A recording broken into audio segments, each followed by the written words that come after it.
বিসমিল্লাহির রহমানির রহিম।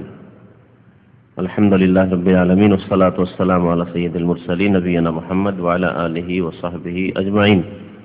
يقول المؤلف رحمه الله تعالى عن أبي بكر الصديق رضي الله عنه أنه قال لرسول الله صلى الله عليه وسلم علمني دعاء أدعو به في صلاتي।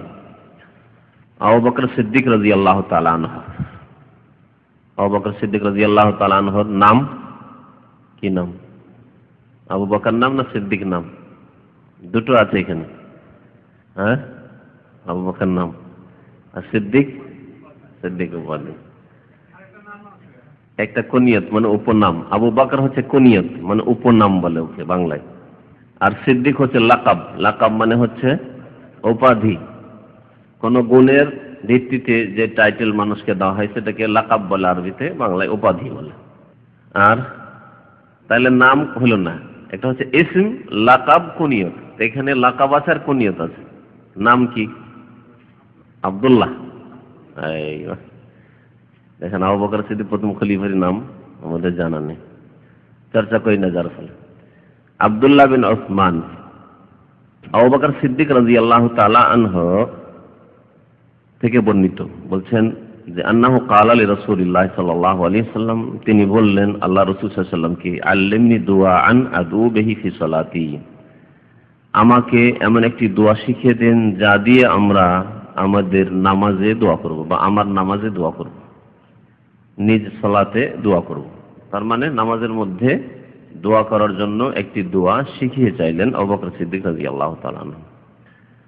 যারা বললেন যে উসমান, কেউ কেউ উসমানও নাম বললেন, তাই না? আবু বকরের নাম কেউ উসমানও বললেন, পিছন দিক থেকে ভ্রম হয়ে গেছে। ওনার পিতার নাম কি ছিল? আবু বকরের পিতার নাম আবু কুহাফা। ওটাও কুনিয়ত, ওটা হচ্ছে উপনাম কুনিয়ত। তো আবু কুহাফার নাম ছিল উসমান, ওইখানে গড়বড় হয়ে গেছে।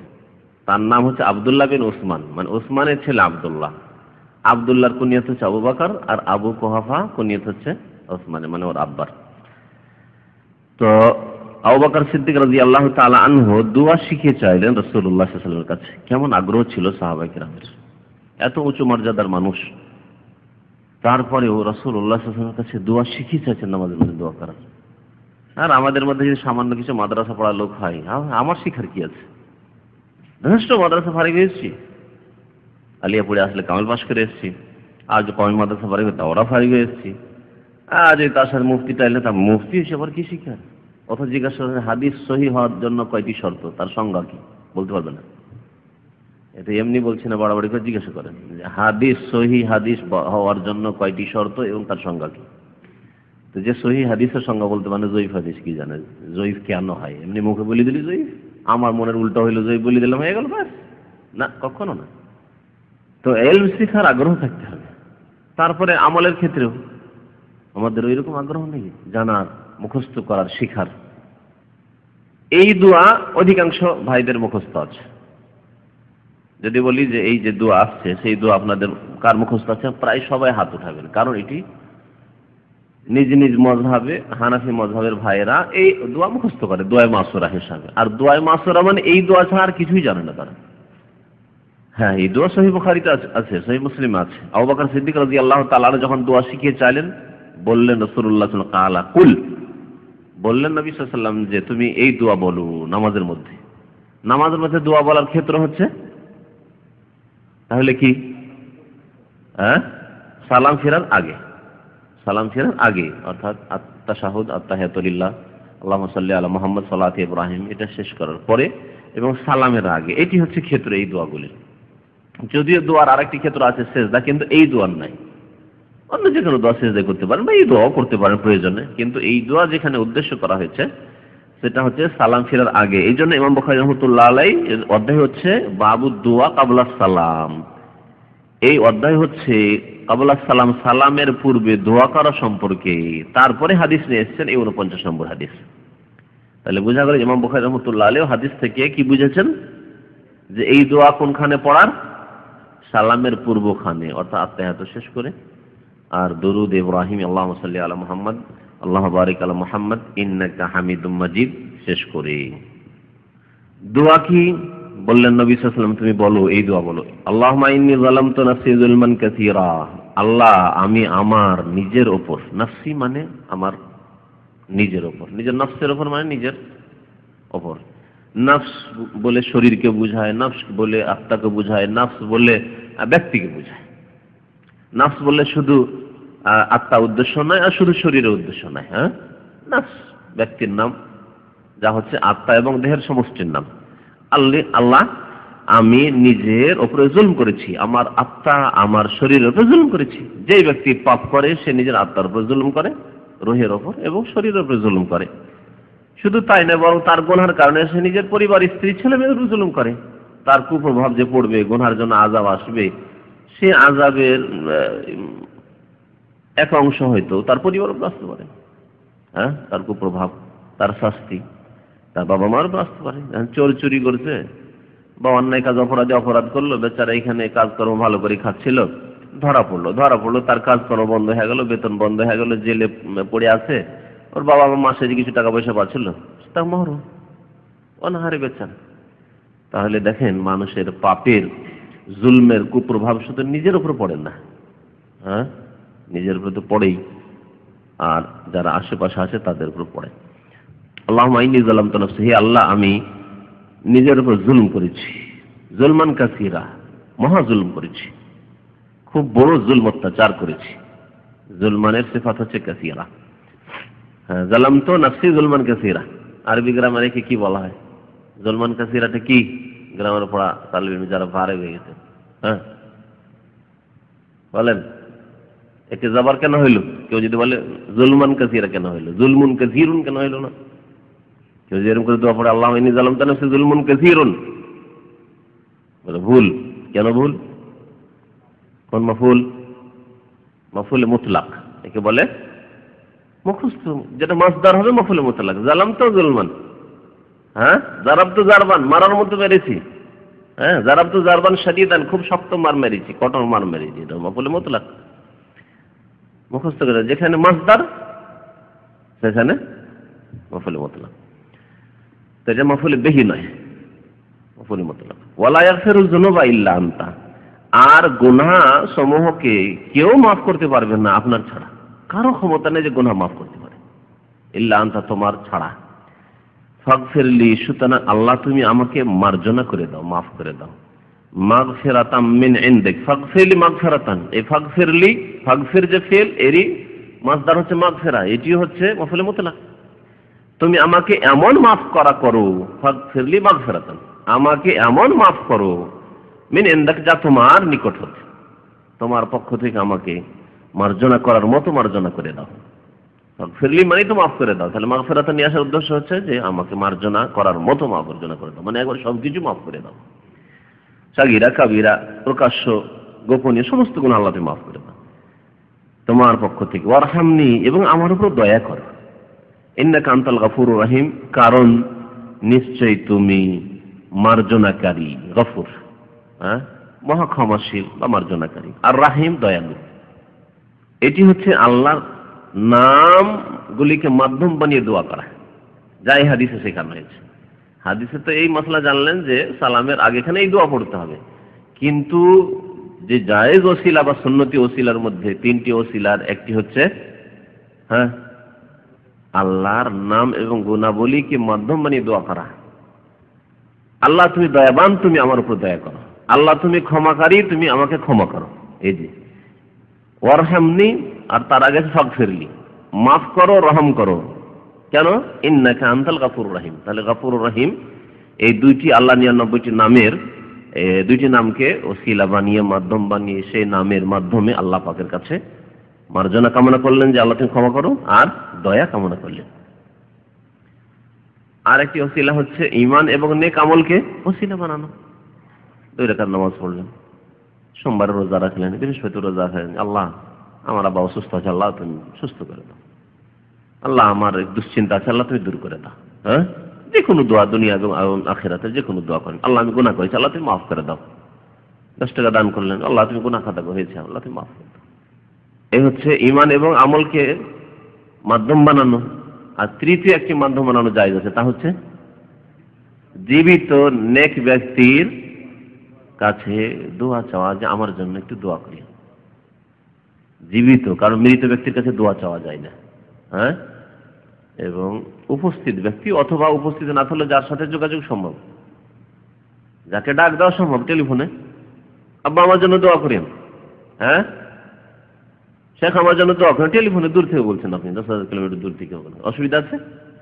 কিন্তু যদি এই টেলিফোন যোগাযোগ নেই আর চিৎকার করে বলেন, জীবিতই আছে হয়তো, চিৎকার করে বলছেন এখান থেকে, হ্যাঁ আপনার কোনো একজন ভালো নেক মানুষের সাথে পরিচয় আছে, চিল্লা বলছেন যে হযরত আমার জন্য দোয়া করিয়েন, আর হযরত জি আল খালিজের কোন রুমে আছে আর আপনি এখানে, জায়েজ?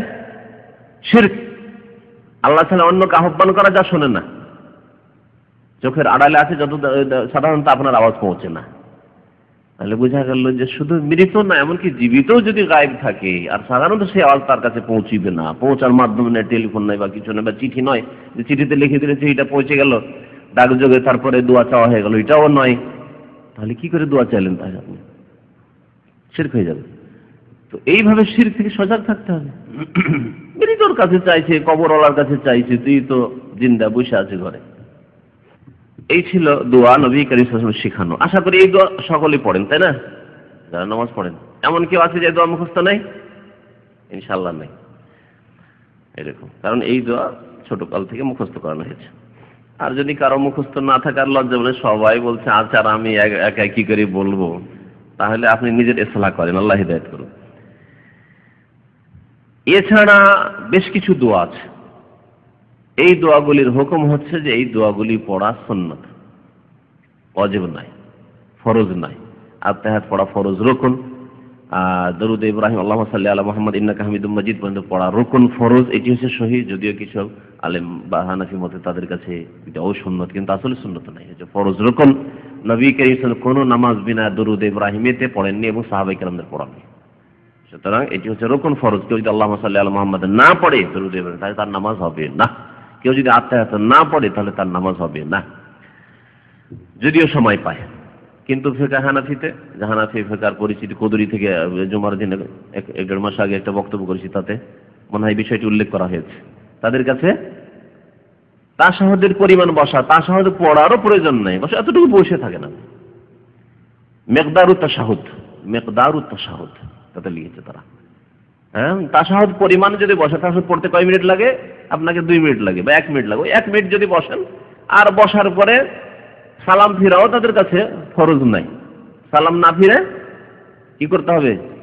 আর একটা তাদের ভাষায় খুরুজ বেসুনহি, নামাজ বিরোধী কিছু কাজ করে দিতে হবে, ইচ্ছে করে যারা শুনে, তাহলে নামাজ থেকে ফারিগ, নামাজ হয়ে গেল নাকি তাদের কাছে। আশ্চর্য কথা। এটা হচ্ছে হানাফি ফিকহের নামাজ। ওই নামাজ খবরদার পড়বেন না। নামাজে আত্তাহিয়াত পড়া ফরজ, আত্তাহিয়াতের সময় বসা শুধু নাই, বসাও ফরজ, দাঁড়িয়ে পড়লে হবে না, বসাও ফরজ এই জলসা, এবং আত্তাহিয়াত পড়াও ফরজ। এইরকম এই দুরুদের জন্য বসাও ফরজ এবং দুরুদ পড়াও ফরজ। তারপরের দোয়াগুলি পড়া সুন্নত, পড়া সুন্নত। তবে একটি দোয়া ছাড়া, যে দোয়া সম্পর্কে বেশ কিছু আলেমদের মত যে ওয়াজিব, সেই দোয়াটি হচ্ছে 4টি জিনিস থেকে পানাহ চাওয়া আল্লাহ পাকের কাছে। আল্লামা নাসিরুদ্দিন আলবানী রাহমাতুল্লাহ আলাইহি তার কিতাব সিফাতুস সালাতিন নবী, যার বাংলা অনুবাদ হচ্ছে নবী সাল্লাল্লাহু আলাইহি সাল্লামের সালাত সম্পাদনের পদ্ধতি, তাকবীর থেকে সালাম পর্যন্ত, এমন ভাবে যেন আপনি দেখছেন, নবী সাল্লাল্লাহু আলাইহি ওয়াসাল্লামকে দেখছেন, কান্নাকা তারা। এই কিতাবটি মূলত নাসিরুদ্দিন আলবানী সাহেবের অনুবাদ, বাংলাদেশ থেকে দুজন করেছে, তার আগে আরেকজন করেছে, যেটা অসম্পূর্ণ খানিকটা তাতে, কিন্তু এই তরজমাটি বেশ ভালো। অনুবাদ ও সম্পাদন আকরামুজ্জামান সাহেব এবং আজমাল। এতে শেষ দিকে সালামের পরে, সালাম ফেরার পরে না, পূর্বে, সালাম ফেরার পূর্বে দোয়া পাঠ এবং এর প্রকারভেদ, কতগুলি দোয়া আছে। এখানে কতটি দোয়া হইতে পারে আপনাদের ধারণা? কতটি ধারণা হইতে পারে? আর কেউ বলেন? 2-3টে জানো মতে 10টি আছে। 10টি হাদিস উল্লেখ করেছেন, 10টি হাদিস উল্লেখ করেছেন।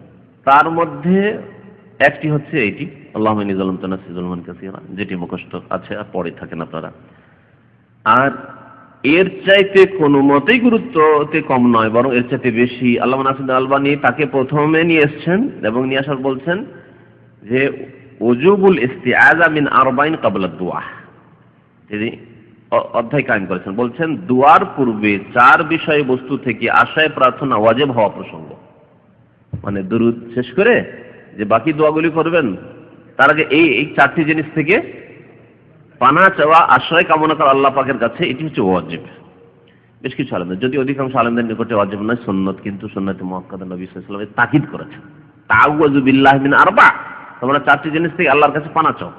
হাদিস শুনেন, বলছেন ইযা ফারাগা আহাদুকুম মিনাত তাশাহুদি, নবী করিম সাল্লাল্লাহু আলাইহি ওয়াসাল্লাম বলছেন তোমাদের কেউ যখন শেষ তাশাহুদ থেকে ফারিগ হবে, ফালিয়াস্তাইজ বিল্লাহি মিন আরবা, 4টি জিনিস থেকে আল্লাহর কাছে আশ্রয় চেয়ে নাও। তাশাহুদ থেকে ফারিগ কি? তাশাহুদ সাথে লাগিয়ে দেন দরুদ ইব্রাহিম, কারণ তারপরে তার তরতিব কি বলতে হবে? ইয়াকুল আল্লাহুম্মা ইন্নী আউযু বিকা মিন আযাবি জাহান্নাম ওয়া মিন আযাবিল কবরি ওয়া মিন ফিতনাতিল মাহইয়া ওয়াল মামাত ওয়া মিন শাররি ফিতনাতিল মাসিহিদ দাজ্জাল। শব্দের কিছু পার্থক্যের সাথে আছে, কোনটাতে আগে আছে পরে আছে। যেমন এখানে আছে আল্লাহুম্মা ইন্নী আউযু বিকা মিন আযাবি জাহান্নাম, কিন্তু অন্য হাদিস আল্লাহুম্মা ইন্নী আউযু বিকা মিন আযাবিল কবরি আছে, আগে পরে করলে অসুবিধা নেই, কারণ দুই রকম হাদিস আছে। তারপরে অমিন ফিতনাতিল মাহি ওয়াল মামাত, অমিন ফিতনাতিল মাসিহিদ দাজ্জালও আছে, অমিন শাররি ফিতনাতিল মাসিহিদ দাজ্জালও আছে। যে কোনো একরকম হাদিসে যেটা এসেছে পড়লে হলো। এক কথা, এই 4টি জিনিস থেকে, 4টি বস্তু থেকে আল্লাহর কাছে আশ্রয় চেয়ে নেওয়া অর্থ।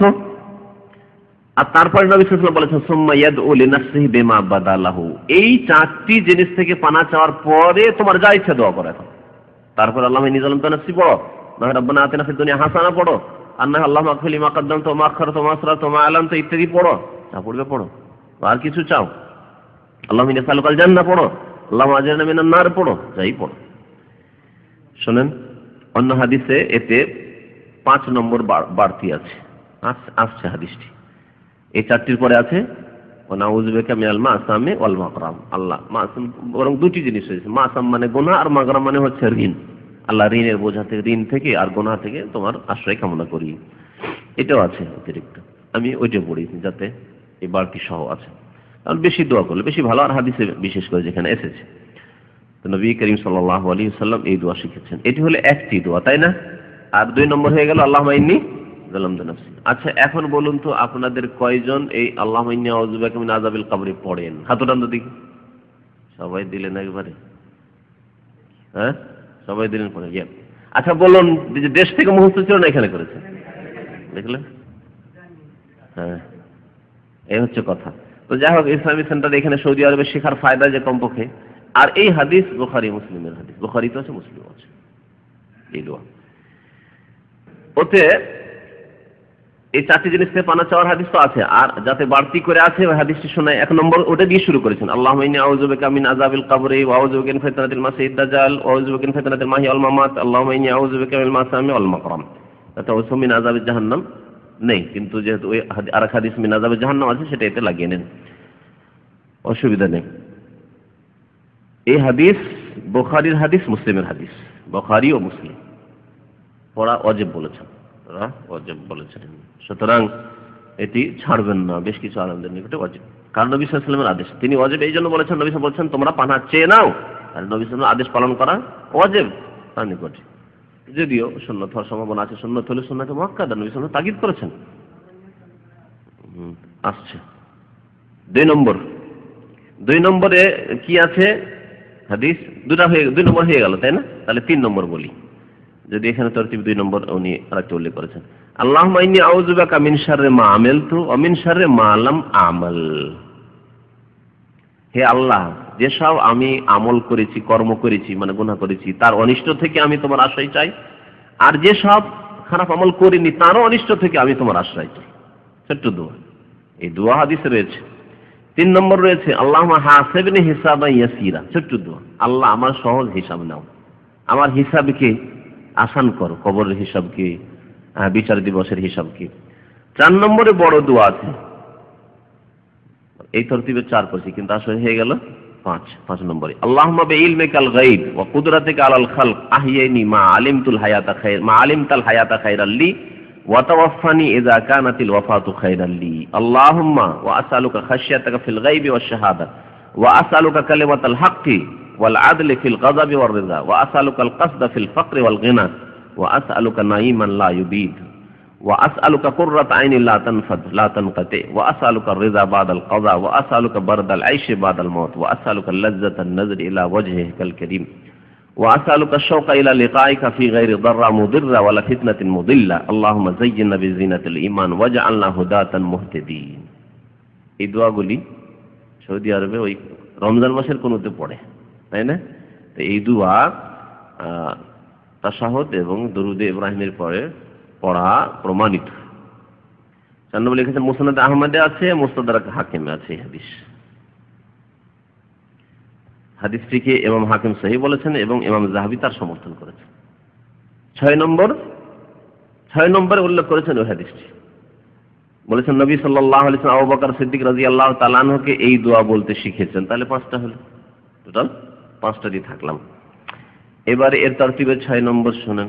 বলছে আল্লাহুম্মা ইন্নী আসআলুকা মিনাল খাইরি কুল্লিহি আজিলিহি ওয়া আজিলিহি মা আলিমনা মিনহু ওয়া মা লাম না'লাম। জমা করে আমি বলছি, জমা করে যদি বিশেষ করে ইমাম হন তাহলে বহু বচন দিয়ে দোয়া করবেন, কিন্তু হাদিস আছে মা আলিমতু মিনহু ওয়া মা লাম আ'লাম ওয়া আউযু বিকা মিন শাররি কুল্লিহি আজিলিহি ওয়া আজিলিহি মা আলিমতু মিনহু ওয়া মা লাম আ'লাম ওয়া আসআলুকা আল্লাহুম্মা ইন্নী আসআলুকা আল জান্নাতা ওয়া মা কাররাবা ইলাইহি মিন কওলিন ওয়া আমাল ওয়া আউযু বিকা মিনান নারি ওয়া মা কাররাবা ইলাইহা মিন কওলিন ওয়া আমাল ওয়া আসআলুকা মিন খাইরি মা সাআলাকা আবদুকা ওয়া রাসূলুকা মুহাম্মদ সাল্লাল্লাহু আলাইহি ওয়া সাল্লাম ওয়া আউযু বিকা মিন শাররি মা ইসতাআযা মিনহু আবদুকা ওয়া রাসূলুকা মুহাম্মদ সাল্লাল্লাহু আলাইহি ওয়া সাল্লাম ওয়া আসআলুকা মা কাযাইতা লি মিন আমরিন আন তাজআলা আকিবাতাহু লি রুশদা।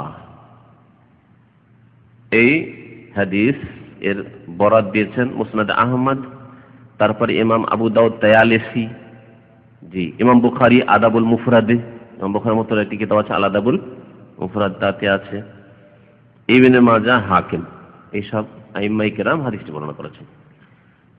তাহলে এই দোয়া হয়ে গেল কত নম্বর বললাম?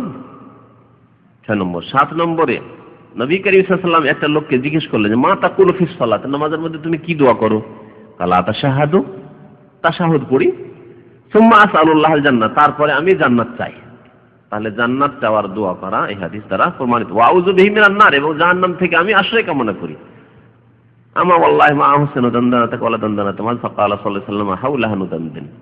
ও আর বেশি করে বুঝাতে পারেন, নবী সাল্লাল্লাহু আলাইহি ওয়াসাল্লাম বলেন যে তুমি যেমন দোয়া করো কাছাকাছি আমরাও সেই দোয়া করি। মানে সবারই তো লক্ষ্য উদ্দেশ্য হচ্ছে জান্নাত চাওয়া আর জাহান্নাম থেকে পরিত্রাণ কামনা করা, মুক্তি কামনা করা। তাহলে বোঝা গেল কেউ যদি এরকম দোয়া করে এই হাদিসের আলোকে 7 নম্বর যে আল্লাহুম্মা ইন্নী আসআলুকা আল জান্নাহ আল্লাহুম্মা ইন্নী আউযু বিকা মিনান নার, তাহলে তা প্রমাণিত এই হাদিস দ্বারা। 8 নম্বরে ওয়াসামিয়া রাজুলান ইয়াকুলু ফি তাশাহুদিহি, একজন সাহাবী রাসূলুল্লাহ সাল্লাল্লাহু আলাইহি ওয়াসাল্লাম শুনলেন যে তাশাহুদে বলছে আল্লাহুম্মা ইন্নী আসআলুকা ইয়া আল্লাহ, বা অন্য রিওয়ায়াতে রয়েছে আসআলুকা বিল্লাহ আল ওয়াহিদ আল আহাদুস সামাদ আল্লাযী লাম ইয়ালিদ ওয়া লাম ইউলাদ ওয়া লাম ইয়াকুল লাহু কুফুয়ান আহাদ আন তাগফিরা লি যুনুবি ইন্নাকা আনতাল গাফুরুর রহিম। আল্লাহ তোমার কাছে কামনা করি তুমি একক সামাদ, তুমি অমুখাপেক্ষ, আল্লাযী লাম ইয়ালিদ ওয়া লাম ইউলাদ, না তুমি কারো থেকে জন্ম নিয়েছো না তুমি কাউকে জন্ম দিয়েছো, ওয়া লাম ইয়াকুল লাহু কুফুয়ান আহাদ, আল্লাহ তোমার বা আল্লাহর কোনো সমকক্ষ সমতুল্য নেই। এই মানে কুল হু আল্লাহু আহাদে যে আল্লাহ পাকের যে গুণাবলীগুলি রয়েছে তাওহীদের গুণাবলী, সেই গুণাবলীগুলি উল্লেখ করার পরে আনতাগফিরা লি যুনুবি, আল্লাহ এগুলিকে তাহলে ওসিলা মাধ্যম বানানো। আল্লাহ পাকের এখানেও কিন্তু আল্লাহর গুণাবলীকে ওসিলা মাধ্যম বানানো হয়েছে। আনতাগফিরা লি যুনুবি, আল্লাহ আমার গুনাহকে মাফ করে দাও বা গুনাহগুলিকে মাফ করে দাও। ইন্নাকা আনতাল গাফুরুর রহিম। ফাকালা সাল্লাল্লাহু আলাইহি ওয়াসাল্লাম, নবী করিম সাল্লাল্লাহু আলাইহি ওয়াসাল্লাম এর দোয়া শুনে বলেন কাদ গাফারা লাহু বা কাদ গফিরা লাহু, কাদ গফিরা লাহু, তাকে মাফ করে দেওয়া হলো, মাফ করে দেওয়া হলো, মানে আল্লাহ তাকে মাফ করে দিলেন, মাফ করে দিলেন। বরং এই রকমের দোয়া যাতে সূরা ইখলাসের গুণাবলীগুলি, আল্লাহ পাকের গুণাবলীগুলির মাধ্যম দিয়ে দোয়া করা হয়েছে, একে ইসমে আজমের দোয়া বলা হয়েছে। একটা হাদিসে ইসমে আজমের দোয়া বলা হয়েছে যে ইসমে আজম দিয়ে দোয়া করলে আল্লাহ পাক সেই দোয়া রদ খণ্ডন করেন না, বরং কবুল করে নেন। তাহলে 8 নম্বরে এই দোয়া প্রমাণিত হলো। 9 নম্বরে দোয়া রয়েছে এরই কাছাকাছি, কি আছে? ওয়াসামিয়া আখার ইয়াকুলু ফি তাশাহুদি আইযান, আরেক সাহাবী তাশাহুদে এই দোয়া পড়ছেন এবং নবী সাল্লাল্লাহু আলাইহি ওয়াসাল্লাম এগুলি সমর্থন দিয়েছেন। তার এগুলো হচ্ছে তাকরীরি হাদিস, হ্যাঁ, কওল, ফেল এবং তাকরীর, নবী সাল্লাল্লাহু আলাইহি ওয়াসাল্লামের বচন যেগুলো নবী সাল্লাল্লাহু পড়েছেন না পড়তে বলেছেন, আর নবী সাল্লাল্লাহু আলাইহি ওয়াসাল্লামের আমল যে ফেল, আর তারপরে তাকরীর মানে সমর্থন, সাহাবীরা পড়েছেন নবী সাল্লাল্লাহু আলাইহি ওয়াসাল্লাম সমর্থন করেছেন। শুনলেন কি, আল্লাহুম্মা ইন্নী আসআলুকা বিআন্না লাকাল হামদ লা ইলাহা ইল্লা আনতা ওয়াহদাকা লা শারীকা লাকা আল মান্নান বাদিআস সামাওয়াতি ওয়াল আরদি ইয়া যাল জালালি ওয়াল ইকরাম ইয়া হাইয়্যু ইয়া কাইয়্যুম ইন্নী আসআলুকাল জান্নাহ ওয়া আউযু বিকা মিনান নার। ফাকালা নবী সাল্লাল্লাহু আলাইহি ওয়াসাল্লাম লিআসহাবিহি, নবী করিম সাল্লাল্লাহু আলাইহি সাল্লাম বললেন সাথী সঙ্গীদের, তাদরুনা বিমা দা, তোমরা জানো যে কি দোয়া করেছে এই লোকটি? মানে হাল তাদরুনা বিমা দা, কি দোয়া করেছে তোমরা জানো? কালু আল্লাহ ওয়া রাসূলু আলম, তারা সাহাবারা বললেন আল্লাহ এবং তার রাসূলই বেশি ভালো জানেন। কালা ওয়াল্লাযী নাফসি বিয়াদি, সে আল্লাহর শপথ করে বলছি যার হাতে আমার প্রাণ রয়েছে, লাকাদ দা আল্লাহ বিইসমিহিল আযীম, আল্লাহর ইসমে আজম দিয়ে, মহান নামের মাধ্যম ওসিলা দিয়ে দোয়া করেছে। ওয়া ফি রিওয়ায়াত, আর এক রিওয়ায়াতে রয়েছে বিইসমিহিল আযম, যে ইসমে আজম সম্পর্কে আমাদের দেশে আবার খুব ভ্রান্ত ধারণাও রয়েছে। ইসমে আজম সম্পর্কে বিভিন্ন ভ্রান্ত কিসসা কাহিনী রয়েছে। হ্যাঁ, ইসমে আজম পড়ে উড়ে আকাশে চলে যাওয়ার কিচ্ছা কাহিনীও রয়েছে। এগুলো কিন্তু ভ্রান্ত কথা। বাকি ইসমে আজম মানে আল্লাহর মহান নামগুলিকে মাধ্যম বানিয়ে, ওসিলা বানিয়ে দোয়া করা এবং ইখলাসের সাথে। আর দোয়া কবুল হয় যদি বাধা না থাকে, তো আশা করি দোয়া কবুল হবে। এটি হচ্ছে ইসমে আজমের অর্থ। দোয়া কবুল হয় যদি বাধা না থাকে, তা শর্ত বলেছি কিন্তু ভুলবেন না। দোয়া কবুলের বেশ কিছু বাধা আছে। শিরিক করা বাধা, বিদআতি তরিকা বিদআত করা বাধা, হারাম খাওয়া বাধা, অন্যায় দোয়া করা, সীমা লঙ্ঘন করা বাধা, দোয়া কবুল হবে না। তো দোয়া যদি এই শর্ত পূরণ করে কেউ দোয়া করে এবং আল্লাহর ইসমে আজম মানে নামগুলির মাধ্যমে দোয়া করে, তো আল্লাহ পাক দোয়া কবুল করবেন। এই হচ্ছে ইসমে আজমের অর্থ। আল্লাযী, ইসমে আজম সম্পর্কে বলছে ইযা দুইয়া বিহি আজাবা, ইসমে আজম দিয়ে যদি দোয়া করা যায় তাহলে আল্লাহ পাক কবুল করে থাকেন। ওয়া ইযা সুইলা বিহি, আর এগুলি দিয়ে যদি আল্লাহর কাছে কিছু যাচ্চা করা যায়, চাওয়া যায়, তো আল্লাহ পাক প্রদান করেন। 9 নম্বর হলো না। 10 নম্বরে শোনেন, আল্লামা নাসির আলবানী হাওয়ালাগুলি বলা হলো না, এর হাওয়ালা 1 নম্বরে দেখেন। কিতাব বলিয়ে দিয়েছি, কিতাব দেখে নেবেন। আবু দাউদ, নাসাই, আহমদ, আদাব মুফরাদ আছে, তাবরানীতে আছে। 10 নম্বরে দোয়া, ওয়া কানা মিন আখির মা ইয়াকুলু বাইনা তাশাহুদ ওয়া তাসলিম, তাশাহুদ এবং সালামের মাঝখানে মানে দরুদ ইব্রাহিমের পরে নবী সাল্লাল্লাহু আলাইহি ওয়াসাল্লাম এই দোয়াটিও পড়তেন। আল্লাহুম্মা গফির লিমা কাদ্দামতু, শুরুতে আমি ইশারা করেছি এই দোয়ার দিকে। আল্লাহ আমার মাফ করে দাও যা আগে করেছি, যা পূর্বে আগে যে গুনাহগুলি করেছি সেগুলো মাফ করে দাও। ওয়া মা আখারতু, পরেও করেছি সেগুলো মাফ করে দাও। ওয়া মা আসরারতু, যা লুকিয়ে লুকিয়ে গুনাহ করেছি সেগুলিও তুমি মাফ করে দাও। ওয়া মা আলানতু, যা প্রকাশ্য ভুল করেছি বা অন্যায় করেছি সেগুলি আল্লাহ তুমি মাফ করে দাও। ওয়া মা আসরাফতু, আর যে ক্ষেত্রে আমি বাড়াবাড়ি করেছি সেটাও মাফ করে দাও। ওয়া মা আনতা আ'লামু বিহি মিন্নি, আর যে গুনাহগুলি সম্পর্কে তুমি আমার সাথে বেশি জানো, আমি জানি না যে ভুল করেছি, খেয়ালই করিনি, আল্লাহ তুমি ধরে রেখেছো, তোমার ফেরেশতা নোট করে রেখেছে, আল্লাহ সেগুলিও তুমি মাফ করে দাও। আনতাল মুকাদ্দিম, তুমি তুমি উন্নতি দাতা। মুকাদ্দিম, আনতাল মুকাদ্দিম, মুকাদ্দিম যে এগিয়ে দিতে পারেন। কে এগিয়ে দিতে পারে আপনাকে, উন্নতি দিতে পারে? আল্লাহ। আল্লাহকে মুকাদ্দিম, আল্লাহ তুমি উন্নতি দাতা বা এগিয়ে দেনেওয়ালা। ও আনতাল মুআখির, তুমি পিছিয়ে দেনেওয়ালা, তুমি অবনতি দেনেওয়ালা, অবনতি দাতা। লা ইলাহা ইল্লা আনতা, তোমার ছাড়া কেউ সত্য বরহক মাবুদ নেই। এই দোয়া মুখস্থ আছে কারো? দেখলেন একটা, এইসব শেখদের কই হাত উঠলো। আল্লাহুম্মা গফির লিমা কাদ্দামতু ওয়া মা আখারতু ওয়া মা আসরারতু ওয়া মা আ'লানতু ওয়া মা আনতা আ'লামু মিন্নি ওয়া আনতাল মুকাদ্দিম ওয়া আনতাল মুআখির ওয়া আনতা আলা কুল্লি শাইইন কাদির। এখানে আনতা আলা কুল্লি শাইইন কাদির নেই, আমি যেটা মুখস্থ আগে থেকে আছে সেটাতে আছে ওয়া আনতা আলা কুল্লি শাইইন কাদির। হ্যাঁ, না আলাদা করে আছে, আলাদা করে আছে। ওটা ওই যেটা লেখা আলহামদুলিল্লাহ নূরুস সামাওয়াতি ওয়াল আরদ, এটা ওই সানার সময় তাহাজ্জুদে নবী করিম সাল্লাল্লাহু আলাইহি ওয়াসাল্লাম পড়তেন, তার একটা অংশ বিশেষ সেখানে আছে। এখানে যে দোয়াটি আছে সালামের আগে যে পড়তেন তা এইভাবে আছে। এছাড়াও দোয়াতে যখন হাত উঠিয়ে দোয়া করছেন, যে কোনো সময় নামাজের পরে অথবা যে কোনো সময় দোয়া করছেন আপনি, কোরআন তিলাওয়াতের পরে, ইফতারের সময় বা চলতে ফিরতে যে কোনো সময়, আল্লাহুম্মা গফির লিমা কাদ্দামতু ওয়া মা আখারতু ওয়া মা আসরারতু, কত সুন্দর দোয়া। আগের পরের প্রকাশ্য গোপনীয় সমস্ত গুনাহ আল্লাহ তুমি মাফ করে দিন, যা জানি না তাও তুমি মাফ করে দাও। আবু বকর সিদ্দিক রাদিয়াল্লাহু তাআলা আনহু দোয়া করতেন, মানুষ যখন প্রশংসা করত আবু বকর সিদ্দিক রাদিয়াল্লাহু তাআলা তিনি দোয়া করতেন, তার দোয়া ছিল আল্লাহুম্মা গফির লিমা লা ইয়ালামুন, আল্লাহ মানুষ যেসব দোষ আমার জানে না আল্লাহ তুমি মাফ করে দাও। জানে না ওই জন্য প্রশংসা করছে, তাই না? যদিও তার মানে এই না যে আবু বকর সিদ্দিক রাদিয়াল্লাহু তাআলা কোনো দোষ ছিল, কিন্তু তার এটি ধারণা যে আমরা গুনাহগার, তিনি যদি এই উম্মতের প্রথম নম্বর ব্যক্তি, তিনি যদি ভাবেন এই কথা যে আমার কত দোষ ত্রুটি আছে মানুষ জানে না, সেই জন্য আমার মতো লোকের প্রশংসা করছে, তাহলে আমার অবস্থা কি হওয়া উচিত? তাহলে আপনার অবস্থা কি? আর যে মানুষের সুধারণা আছে তার চাইতে আমাকে ভালো মানুষ বানিয়ে দাও। মানুষের যে ধারণা যে লোকটি খুব ভালো, তার চাইতে ভালো মানুষ আমাকে বানিয়ে দাও। খুব সুন্দর দোয়া।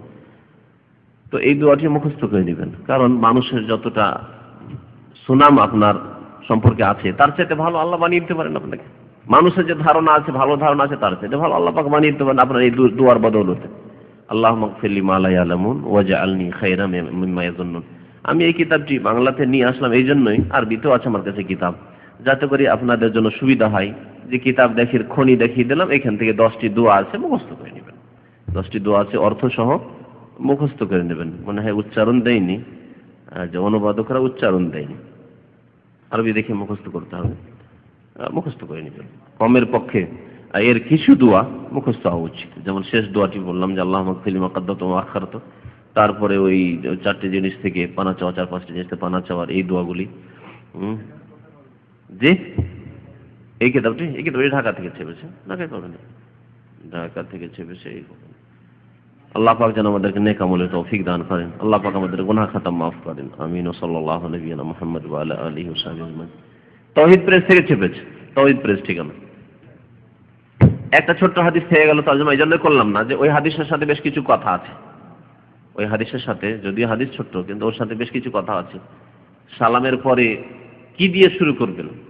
আমাদের দেশের আহলে হাদিস ভাইরা তারা আল্লাহু আকবার, তারপরে আস্তাগফিরুল্লাহ আস্তাগফিরুল্লাহ আস্তাগফিরুল্লাহ করে। আর এখানে যারা সালাফি সহি আকীদার লোক, তারাও আল্লাহু আকবার দিয়ে শুরু করে না, সালাম ফেরার পরে আস্তাগফিরুল্লাহ আস্তাগফিরুল্লাহ আস্তাগফিরুল্লাহ।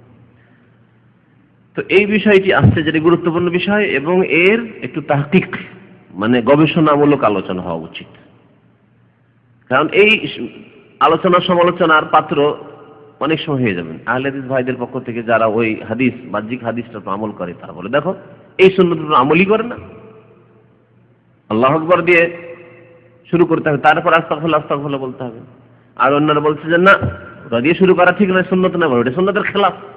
বড় মুশকিল। অথচ এরাও সহি আকীদার মানুষ এবং সুন্নতের অনুসারী, ওরাও সুন্নতের অনুসারী। তো ভুল বুঝাবুঝি রয়েছে এই ব্যাপারে একটু। আর যদি কারো ইজতিহাদ হয় যে না এইরকমই আর আমল করে, এক অপরকে বিদাতি না বলে কেউ যদি আমল করে কোনো দোষ নেই। কেউ কাউকে বিদাতি না বলে যদি আমল করে, আল্লাহু আকবার দিয়েও কেউ শুরু করে, কোনো দোষ নেই। আর কেউ যদি আস্তাগফিরুল্লাহ আস্তাগফিরুল্লাহ আস্তাগফিরুল্লাহ দিয়ে শুরু করে, তো কোনো দোষ নেই। দোষ তখনই হবে যেখানে দুটোই সহি আকীদার মানুষ আর সুন্নতের অনুসারী মানুষ, কিন্তু ইজতিহাদে গিয়ে দুই রকম মত হওয়ার কারণে না না না দেখো ওরা একটা সুন্নত ছেড়ে দিচ্ছে, আর বলছে না না না ওরা আল্লাহু আকবার করেছে ওই জন্য বিদআত করে দিল, সমস্যা নেই কেন।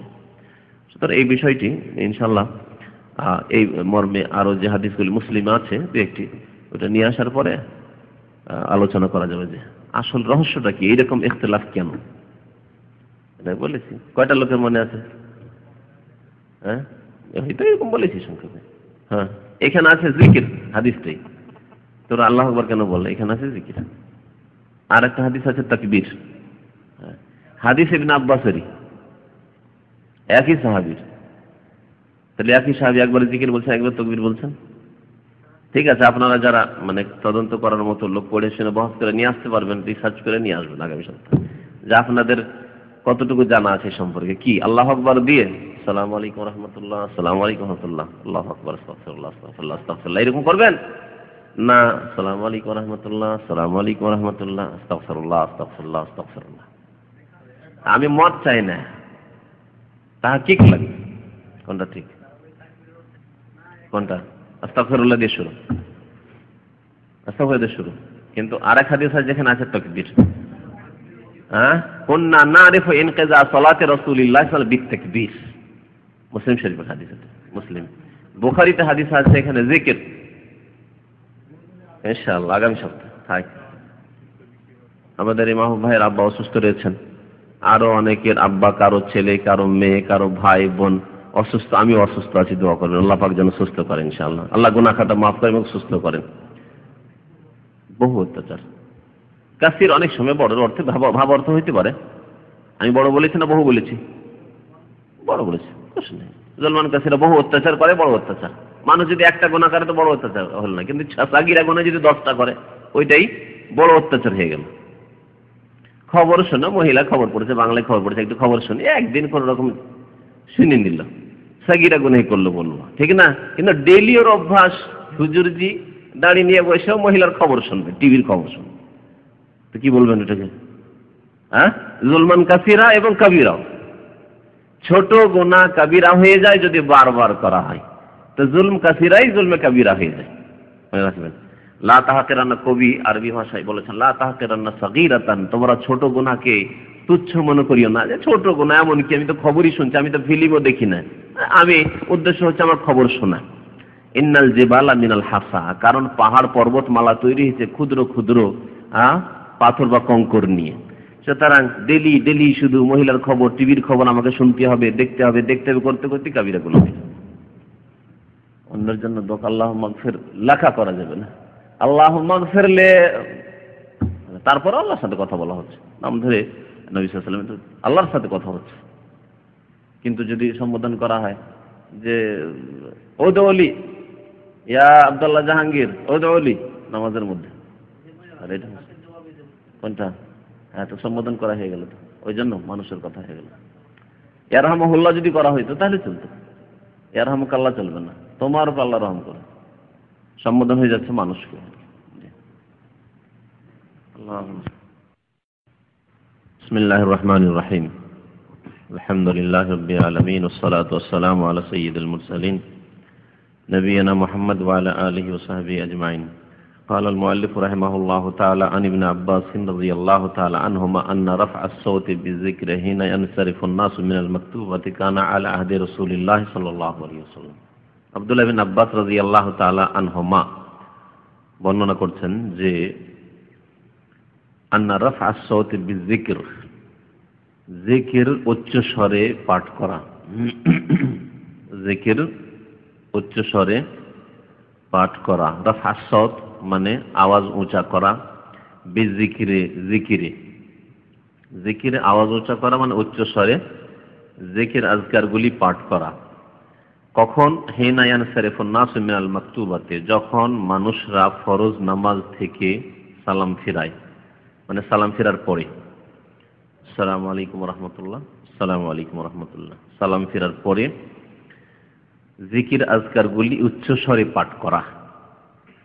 কি সুন্নত না সুন্নত নাই? বলছেন কানা আলা আহদে রাসূলুল্লাহ সাল্লাল্লাহু আলাইহি ওয়াসাল্লাম, রাসূলুল্লাহ সাল্লাল্লাহু আলাইহি ওয়াসাল্লামের আমলে, যুগে ছিল, মানে সেই যুগে আমরা এইভাবে কি করতাম?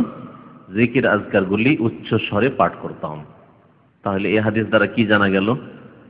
প্রথম কথা, নামাজে সালাম ফিরার পরে জিকির আজকার রয়েছে, মোনাজাত সম্মিলিত নেই। কি আছে? জিকির আজকার আছে, মানে সবাই নিজ নিজ জিকির আজকার করবে। যা শুরু হবে আস্তাগফিরুল্লাহ আস্তাগফিরুল্লাহ আস্তাগফিরুল্লাহ, আল্লাহুম্মা আনতাস সালাম ওয়া মিনকাস সালাম তাবারাকতা ইয়া যাল জালালি ওয়াল ইকরাম, ইলা আখিরহি, যত আছে, যতগুলি জিকির আজকার দোয়া পড়া ওখানে আছে নবী করিম সাল্লাল্লাহু আলাইহি ওয়াসাল্লাম থেকে প্রমাণিত। এগুলো হচ্ছে জিকির। আমার বাজালো না অন্যদের, আমার তো বাজার কথা নয়, আমি মাগরিব থেকেই সাইলেন্ট রাখি, এগুলো রোগ আপনাদের। তো রাসূলুল্লাহ সাল্লাল্লাহু আলাইহি ওয়াসাল্লাম জামানায় তাহলে কি ছিল? সালাম ফিরার পরে জিকির আজকার ছিল, সম্মিলিত মুনাজাত ছিল না। আমিন রব্বানা আতিনা ফিদ দুনিয়া হাসানা ওয়া ফিল আখিরাতি হাসানা, ইমাম সাহেব শুরু করল আর সবাই বলছেন আমিন আমিন আল্লাহুম্মা আমিন আল্লাহুম্মা আমিন, এটা ছিল না। হাদিস স্পষ্ট, কারণ ওটা থাকলে এটা থাকছে না, আর হাদিসে প্রমাণিত যে এটা ছিল, সুতরাং ওটা ছিল না। সালাম ফেরার পরে হিনা ইয়ানসারিফুন নাস, মানুষ সালাম ফেরার পরে জিকির আজকার উচ্চ স্বরে করতো রাসূলুল্লাহ সাল্লাল্লাহু আলাইহি ওয়াসাল্লাম জামানায়। তাহলে জিকির আজকার ছিল, সুন্নাত হচ্ছে জিকির আজকার করা। মসজিদ থেকে আবার টান দেওয়া না, সালাম ফেরার পরে দিলাম টান, ওটাও নাই, যেমন মোনাজাত করা নাই। 2 নম্বর মাসলা প্রমাণিত হলো যে এই জিকির আজকারগুলি মনে মনে নয়, আস্তে আস্তে নয়, বরং উচ্চ স্বরে রাফউস সাওত করতে হবে, আওয়াজ উঁচা করতে হবে। যে সুন্নতটি আজকে প্রায় মরে গেছে, যে সুন্নতটি পরিত্যক্ত হয়ে গেছে, বাদ দিয়ে দিয়েছে, এমনকি অনেক কোরআন শোনার অনুসারী ভাইয়েরাও বাদ দিয়ে দিয়েছে। এই জন্য এখানে এই সৌদি আরবে বিশেষ করে এই সুন্নতটি কোন কোন মসজিদে বা প্রায় মসজিদে 1-2 জনকে দেখা যায় যারা এই সহিহ সুন্নাত সম্পর্কে জানে এবং সুন্নতটিকে জাগাতে চায়, জীবিত করতে চায়। বাকি জনসাধারণ অথচ সহি আকীদা থাকা সত্ত্বেও এই হাদিসের উপর আমল ছুটে গেছে। রাফুস সাওত পড়ে, অনেকে পড়ে কিন্তু মনে মনে, কারণ বেশিরভাগ যখন পড়ে না তখন মনে হয় যে আমি একাই পড়বো, তো সবাই তো আমার দিকে তাকাবে, অনেকে এরকম ভাবে। না, আপনি রাসূলের সাথে হন, দুনিয়া কি করছে না করছে ওটা দেখান না।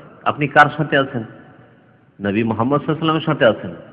এটা আপনার গৌরবের বিষয়, ফখরের বিষয়। আলহামদুলিল্লাহ, আমি আল্লাহ রাসূলের সাথে আছি, আমি সাহাবায়ে কেরামের সাথে আছি। কানা আলা আহদি রাসূলিল্লাহ সাল্লাল্লাহু আলাইহি ওয়াসাল্লাম, রাসূলুল্লাহ সাল্লাল্লাহু আলাইহি ওয়াসাল্লামের জামানার সুন্নাত হচ্ছে রাফুস সাওত, উচ্চ স্বরে জিকির আজকার করা।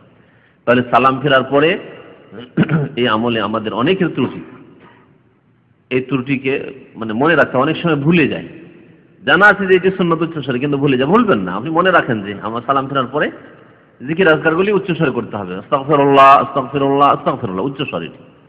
আল্লাহু আনতাস সালাম ওয়া মিনকাস সালাম তাবারাকতা ওয়া জালালু ওয়াল ইকরাম, লা ইলাহা ইল্লাল্লাহু ওয়াহদাহু লা শারীকা লাহু লাহুল মুলকু ওয়া লাহুল হামদু ওয়া হুয়া আলা কুল্লি শাইইন কাদির। এইভাবে কেউ যদি যুক্তি পেশ করে, আরে পিছনে দ্বিতীয় নামাজ পড়ে, জামাতে নামাজ পড়ছে লোকেরা, ওদের ডিস্টার্ব হবে, তারা ভুল করছে। দ্বিতীয় জামাত কেন করতে এলো তারা? দ্বিতীয় জামাত করছে, তারা ভুল করেছে, আপনি ভুল করেননি, আপনি সুন্নাত মোতাবেক আমল করছেন। ওরা বুঝুক ওদের নামাজের কি হচ্ছে না হচ্ছে, আপনি সুন্নাত মোতাবেক আমল করছেন। আপনার এটা দেখার বিষয় না। বলেন কেউ সুন্নাত পড়ছে না, এটা সুন্নাত পড়ার সময় নেই, এটা জিকির আজকার করার সময়। তোমাকে তাড়াতাড়ি এক্ষুনি সুন্নাত পড়ে যাও, বাসায় গিয়ে পড়োগা, বাড়িতে গিয়ে পড়োগা, এত তাড়াতাড়ি সুন্নাত পড়তে হবে জিকির আজকার বাদ দিয়ে। এসব অজুহাত চলবে না যে কিছু লোকেরা সুন্নাত শুরু করছে, কিছু লোক ফরজ নামাজ আবার দ্বিতীয় জামাত শুরু হয়েছে, সুতরাং জোরে জোরে যদি আমরা জিকির আজকার করি তাদের মানে নামাজে গোলযোগ হবে না। ওসব দেখা দেখেন বিষয়, আপনি সুন্নত কাজ করছেন। এই হচ্ছে সুন্নত কায়েম করা রাসূলুল্লাহ সাল্লাল্লাহু আলাইহি ওয়াসাল্লাম। এই ছিল হাদিস রাফুস সাওত বিযিকর। তার জিকির আজকার উচ্চস্বরে, জিকির বললে সমস্ত জিকির আজকারগুলি যেগুলি সালামের পরে পড়া রয়েছে, তার মধ্যে আয়াতুল কুরসি রয়েছে, যতগুলি কালেমা তাওহীদ যা বললাম রয়েছে। আল্লাহুম্মা লা মানিয়া লিমা আতাইতা ওয়া লা মুতিয়া লিমা মানাতা ওয়া লা ইয়ানফাউ যাল জাদ্দি মিনকাল জাদ্দু, আল্লাহুম্মা আইন্নি আলা যিকরিকা ওয়া শুকরিকা ওয়া হুসনি ইবাদাতিকা। মুখস্থ আছে? আচ্ছা, যার মুখস্থ নেই মুখস্থ করবেন যতগুলি জিকির আজকার আছে। আমরা তো এর আগে লিফলেট, হাজার হাজার লিফলেট ছাপাইলাম, আজকার বাদ আসসালাম, নামাজের পরে জিকির আজকার। তো এগুলি মুখস্থ করে নেবেন। আমাদের কাছে আছে, কারো যদি প্রয়োজন হয় আরবিতে লেখা আছে, উচ্চারণ দেওয়া আছে, যদি কেউ আরবি না পড়তে পারে উচ্চারণ দেওয়া আছে বাংলায়, তারপরে আবার তরজমা করা আছে। আছে আমাদের কাছে, কম্পিউটারে হেফাজতে আছে, যদি কোনো ভাইয়ের প্রয়োজন হয় তো সংগ্রহ করে নিয়ে গিয়ে মুখস্থ করবেন। তারপরে কিতাব রয়েছে কি? হাদিস নম্বর 50, হাদিস নম্বর 50 আব্দুল্লাহ বিন আব্বাস রাদিয়াল্লাহু তাআলা আনহু বর্ণনাকারী হাদিসে। এখন এই হাদিসে জিকির আজকার উচ্চ স্বরে পড়া আছে। এই হাদিসটা আপনাকে দেখায়, বুখারী শরীফে এটা, মুসলিম শরীফে ওই হাদিসটি এসেছে, সনদ সহ বর্ণনা করেছেন হাদিসটি। হাদিস নম্বর হচ্ছে 1205। বাংলা যেটা মুসলিম সেটি বাংলায় বললাম এই জন্য যে আপনার অধিকাংশ বাংলায় হয়তো দেখবেন, আরবি দেখবেন। আরবিতে আর ওতে নম্বরে একটু পার্থক্য আছে। পার্থক্য হওয়ার কারণ এরকম হয়েছে যে কেউ যেগুলি সনদ এসছে, হাদিস আসেনি। কতগুলি মুসলিম শরীফের হাদিস আছে যে বিভিন্ন সূত্র এসেছে, মুহাদ্দিসিনদের নিকটে সনদগুলিও হাদিস। সনদ বর্ণনা করার পরে নাহবাহু বলা হয়েছে, মিসলাহু মানে ওই রকমই হাদিসটি, আগে যে হাদিসটি বর্ণিত হইলো ওই রকমই বর্ণনা করা হয়েছে। ওটাকে কেউ হাদিস একটা নতুন হাদিস ধরেছে, আর কেউ ধরেনি যে আগের হাদিসটাই তো, মতনটাই তো, শুধু সনদ আলাদা হয়েছে, সুতরাং ওইটাকে আলাদা করে হাদিস ধরেনি। এই জন্য সংখ্যা নম্বর দিতে গিয়ে পার্থক্য হয়ে গেছে। অনেকের এই সংশয়, যারা বাংলায় পড়ি 1200 কত 5, তাই না? এখনই কম্পিউটারে আরবিতে দেখে আসলাম, তাতে আছে 917। আমি ওখানে দেখলাম 917। যদি মাক্তাবা শামেলা কেউ দেখতে চান সিডিতে, তাহলে 917 থেকে 19 নম্বর, এটা হচ্ছে 19 নম্বর, 17, 18, 19 নম্বর, এটা 919। পার্থক্য, অনেক পার্থক্য। এই পার্থক্যগুলি এই সব কারণে হয়েছে।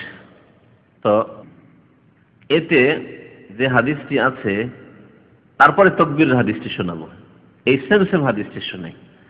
সেম হাদিসটি ইমাম মুসলিম রাহমাতুল্লাহ আলাইহির ওস্তাদ মুহাম্মদ বিন হাতিম থেকে বর্ণনা করেছেন ইমাম মুসলিম, আর তিনি তার ওস্তাদ বয়ান করেছেন মুহাম্মদ বিন বাকর থেকে। তার ওস্তাদ মুহাম্মদ বিন বাকর বর্ণনা করেছেন ইবনে জুরাইজ থেকে। ইবনে জুরাইজ তাবেঈ, মক্কায় ছিলেন দীর্ঘদিন তিনি বলছেন যে আমাকে জানিয়েছেন তারপরে আরেকটা সূত্র থেকে ইমাম মুসলিমের ওস্তাদ ইসহাক বিন মানসুর, তার ওস্তাদ আব্দুর রাজ্জাক, ইমাম আব্দুর রাজ্জাক সানানি, ইয়ামান দেশের খুব বড় ইমাম ছিলেন, মুহাদ্দিস।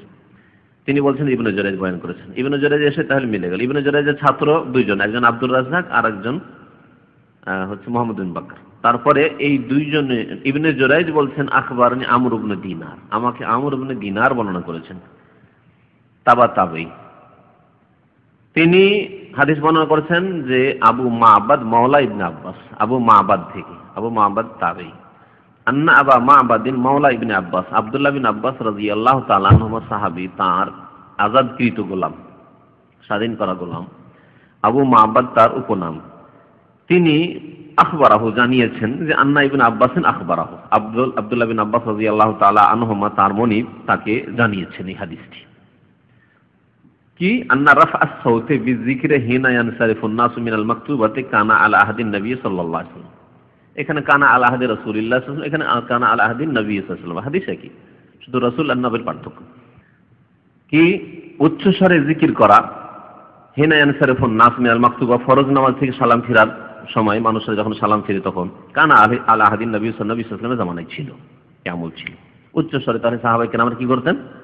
এই জিকির আজকারগুলি পাঠ করতেন। তারপর একটু বাড়তি আছে যেটা এখানে সংক্ষিপ্ত বুখারীতে নেই, তা আছে ওয়ান্নাহু কালা ইবনে আব্বাস, আবু মা'বাদ বলছেন যে আমার ওস্তাদ বা আমার মনিব ইবনে আব্বাস রাদিয়াল্লাহু তাআলা বলেছেন কুনতু আলামু ইযান সারাফু বিযালিকা ইযা সামিতুহু, আমি জানতে পারতাম, দূরেও যদি থাকতাম, সালাম শুনিনি, কিন্তু সবাই আশেপাশের লোকেরা, প্রথম কাতারের লোকেরা যখন জিকির আস্তাগফিরুল্লাহ আস্তাগফিরুল্লাহ এই জিকির শুরু করে দিয়েছে, তারপরের লোকেরা শুরু করেছে, তখন জানতে পারতাম যে হ্যাঁ এখন নামাজ শেষ হয়ে গেছে। অনেক সময় সালামের আওয়াজ শোনা যায় না, তখন তার এইভাবে আওয়াজ পৌঁছানোর ব্যবস্থা ছিল না। আর বড় মসজিদে তৃতীয় চতুর্থ কাতারে বা তার পিছনে আওয়াজ পৌঁছিবে না অনেক সময়। তো বলছেন কুনতু আলামু, আমি জানতে পারতাম, ইযান সারাফু, যখন তারা নামাজ থেকে ফিরতো, বিযালাক এর দ্বারাই, উচ্চ স্বরে জিকির শুনে, জিকির আজকার শুনে জানতে পারতাম, ইযা সামিতু, যে সময় আমি শুনতাম। এখানে কি শব্দটা এসছে?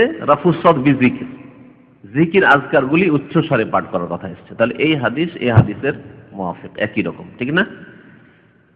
আর দুইটি হাদিস মুসলিমে এসেছে তার আগে, 1203 এবং 1204, বাংলা সহিহ মুসলিমের, সহিহ মুসলিম একটাই বাংলা এসেছে, দ্বিতীয়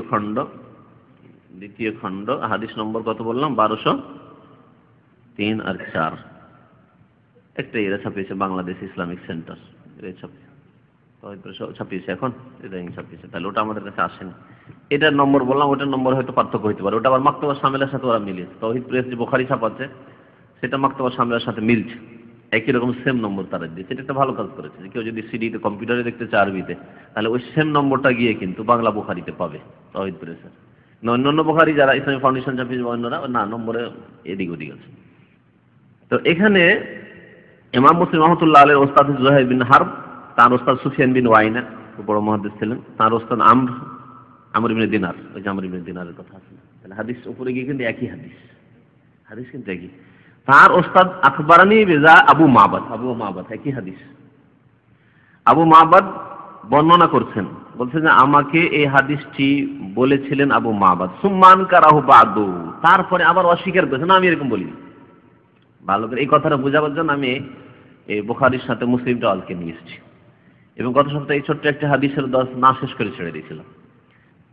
মদিনা ইউনিভার্সিটিতে যখন এই হাদিসটা আমাদের দর্শে আসে, তখন যারা এই তাকবীরের উপর আমল করা ছেলেরা, লেডিস, পাকিস্তান, বাংলাদেশ, সারা বিশ্বের ছেলেরা ওখানে পড়ছে, বিশেষ করে ইন্ডিয়া, পাকিস্তান, বাংলাদেশে যারা লেডিস ছেলে, তারা বলছে তাকবীর দিয়ে শুরু করতে হবে।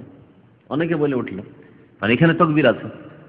তখন ওস্তাদ যে কথাটা বুঝিয়েছিলেন সেটা হচ্ছে এটা, যেটা আপনাদেরকে আজকে বলছি, যে আবু মা'বাদ প্রথম বয়ান করেছিলেন হাদিস, তাকবীরের হাদিস, সুম্মা আনকারাহু বাদু, হাদিসে আছে, তারপরে তিনি অস্বীকার করেছেন। বাংলা তরজমা করতে গিয়ে তরজমা করেন, মুশকিলটা কেন? হাদিসের এই অংশটুকুর বাংলা অনুবাদ করতে গিয়ে 1203 এই তরজমা কিন্তু করেন, সংক্ষেপ করে দিয়েছে, সনদের তরজমা নেই আর অস্বীকার করার কথা নেই। কি আছে? এভাবে তরজমা করছে। আব্দুল্লাহ বিন আব্বাস থেকে বর্ণিত, তিনি বলেছেন আমরা তাকবীর পাঠ দ্বারা রাসূলুল্লাহ সাল্লাল্লাহু আলাইহি ওয়াসাল্লামের নামাজ শেষ হওয়া জানতে পারতাম। তাকবীর পাঠ দ্বারা রাসূলুল্লাহ সাল্লাল্লাহু আলাইহি ওয়াসাল্লামের নামাজ শেষ হওয়া জানতে পারতাম। তো এতটুকু যদি বাংলা কেউ পড়ে আর আরবি সম্পর্কে জ্ঞান না থাকে, তাই বলবেন তো ঠিকই তো আছে তাকবীর, ঠিক না? তাহলে বলতে হবে আল্লাহু আকবার, আস্তাগফিরুল্লাহ, আস্তাগফিরুল্লাহ, আস্তাগফিরুল্লাহ। যে যেমন পড়বে তেমন সে আমল করবে। কিন্তু হাদিসে কি আছে দেখেন, কাল আখবারানি বেজা আবু মাবাদ, আমর ইবনে দিনার বলছেন যে আমাকে এই সম্পর্কে এইভাবে আবু মাবাদ খবর দিয়েছিলেন, হাদিসটি বয়ান করেছিলেন। সুম্মা আনকারাহু বাদু আন ইবনে আব্বাস, তারপরে ইবনে আব্বাস থেকে এই কথা বলাকে তিনি অস্বীকার করছেন, না না আমি এরকম বলিনি তো। তাহলে বর্ণনাকারী নিজেই যদি অস্বীকার করেন আমি এরকম বলিনি, তাহলে হাদিসটাকে এভাবে নেওয়া যাবে? তাহলে কিভাবে নিতে হবে? যেটা সম্পর্কে অস্বীকার করেননি। কি অস্বীকার করেননি? রাফুস জিকির, জিকির পড়া, এটা তিনি অস্বীকার করেননি, জিকিরটাকে সাব্যস্ত রেখেছেন। কিন্তু তাকবীরের হাদিস শুনেন, কি হাদিসটা কি অস্বীকার করেছেন বলার পরে একবার বয়ান করেছেন বলছেন, মানে তার ছাত্র বলছে আমাকে তো বয়ান করেছে, আর ওস্তাদ বলছেন না না আমি এরকম বয়ান করিনি। কি বললাম বয়ান করছি? কাল বলছেন কুন্না নারিফু ইনকিজা সালাতি রাসূলিল্লাহ সাল্লাল্লাহু আলাইহি ওয়াসাল্লাম বিত্তাকবীরে, আমরা বুঝতে পারতাম, উপলব্ধি করতে পারতাম রাসূলুল্লাহ সাল্লাল্লাহু আলাইহি ওয়াসাল্লামের সালাত সমাপ্ত হয়ে যাওয়াকে, নামাজ শেষ হয়ে গেছে বুঝতে পারতাম যে এখন নামাজ শেষ হয়ে গেছে। কি দিয়ে? বিত্তাকবীর, তাকবীরের মাধ্যমে। সালাম হয়তো শুনতে পেতাম না, আর নবী সাল্লাল্লাহু আলাইহি ওয়াসাল্লামের আওয়াজ শোনা যাচ্ছে না, কিন্তু পরের কাতারের লোকেরা যখন আল্লাহু আকবার বলে উঠেছে তখন আমরা বুঝতে পারতাম যে এখন নামাজ কি হয়ে গেছে, শেষ হয়ে গেছে। হাদিসের বাহ্যিক অর্থ এটি। কিন্তু হাদিস সম্পর্কে তার আগের অংশটি কি আছে, যে আগে বয়ান করেছিলেন সুম্মা আনকারাহু বাদু, তারপরে তিনি অস্বীকার, না না আমি বয়ান করিনি। পরে এইরকম সেম হাদিসটি আসছে ইমাম মুসলিমের ওস্তাদ ইবনে আবি ওমর, তার ওস্তাদ সুফিয়ান বিন ওয়াইনা, আগের সনদের মতোই হয়ে গেল। তারপরে আমর ইবনে দিনার, ওস্তাদের পার্থক্য এখানে। ইমাম মুসলিমের ওস্তাদ যুহাইর বিন হারব এখানে একজন, আর ওখানে হচ্ছে ইবনে আবি ওমর, তারপরে সুফিয়ান বিন ওয়াইনা, এখানে ওখানে আমর ইবনে দিনার থেকে বয়ান করছেন। আন আবি মাবাদ, ওই আবু মাবাদই আসছে আবার। মাওলা ইবনে আব্বাস, আব্দুল্লাহ বিন আব্বাস রাদিয়াল্লাহু তাআলা আনহু বলেন আন্নাহু সামিআহু ইখবিরু আন আব্বাস, তিনি শুনেছেন যে তিনি ইবনে আব্বাস রাদিয়াল্লাহু তাআলা আনহুমা থেকে হাদিসটি বয়ান করেছেন, এই সংবাদটি দিয়েছেন বা এই হাদিসটি বয়ান করেছেন। কি মা কুন্না নারিফু, এখানে আছে কুন্না নারিফু ইনকিজা সালাতি রাসূলিল্লাহ সাল্লাল্লাহু আলাইহি ওয়াসাল্লাম বিতাকবীর, এখানে মা কুন্না, না বলার পরে হ্যাঁ ইল্লা দিয়ে বয়ান করা হয়েছে, অর্থ একই।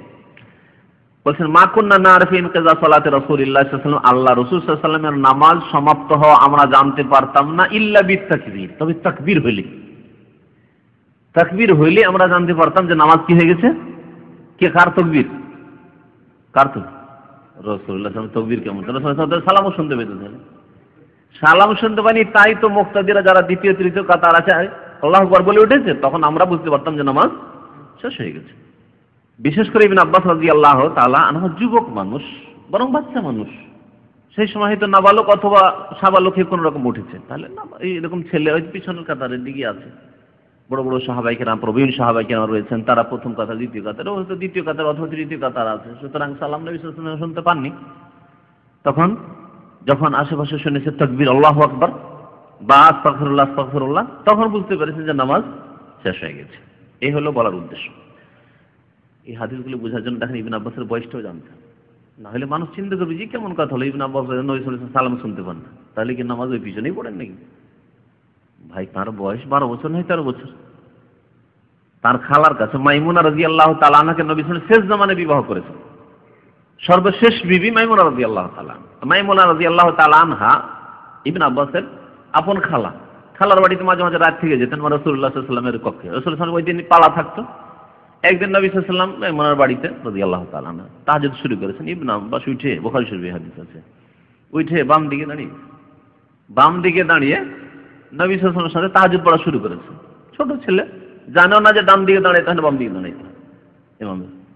এই বয়সের মানুষ, শেষ জামানায় মক্কা বিজয়ের পরের ঘটনা অথবা আগের ঘটনা, 8ম হিজরি 9ম হিজরির ঘটনা হইতে পারে। তাহলে এই জামানায় যদি তার বয়স 12-13 বছর থাকে, ভাবছেন এইরকম একটা যুবক ছেলে নবী সাল্লাল্লাহু আলাইহি ওয়াসাল্লামের একবার কাছাকাছি থাকবে?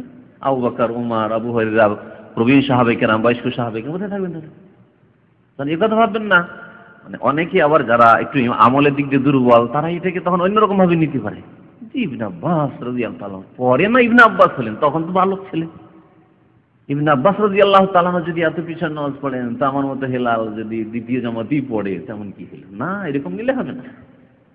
ভাই আপনার বয়স এখন 30 বছর 25 বছর, উনি ইবনে আব্বাস এই জামানায় 12 বছর বা 13 বছরের ছেলে।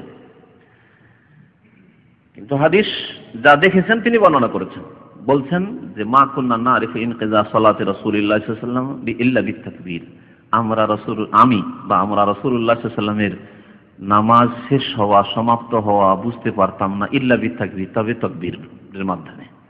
কালা আমর বলছেন, আমরকে এই যে আমর বিন দিনার এখানে আরো স্পষ্ট একটু করা হয়েছে, ফাযাকারতু যালিকা লিআবি মা'বাদ, পরে এই হাদিসটি আবু মা'বাদের সামনে পেশ করলাম। আগে হাদিস বয়ান করেছে আবু মা'বাদ, পরে ওস্তাদকে আবার বলছেন যে আপনি তো এই হাদিসটা বয়ান করেছেন যে তাকবীর দিয়ে আল্লাহু আকবার শুনে আপনার ওস্তাদ বা আপনার মনিব মালিক ইবনে আব্বাস জানতে পারতেন যে আল্লাহু আকবার শুনলেই বুঝতে পারতেন যে নামাজ শেষ হয়ে গেছে।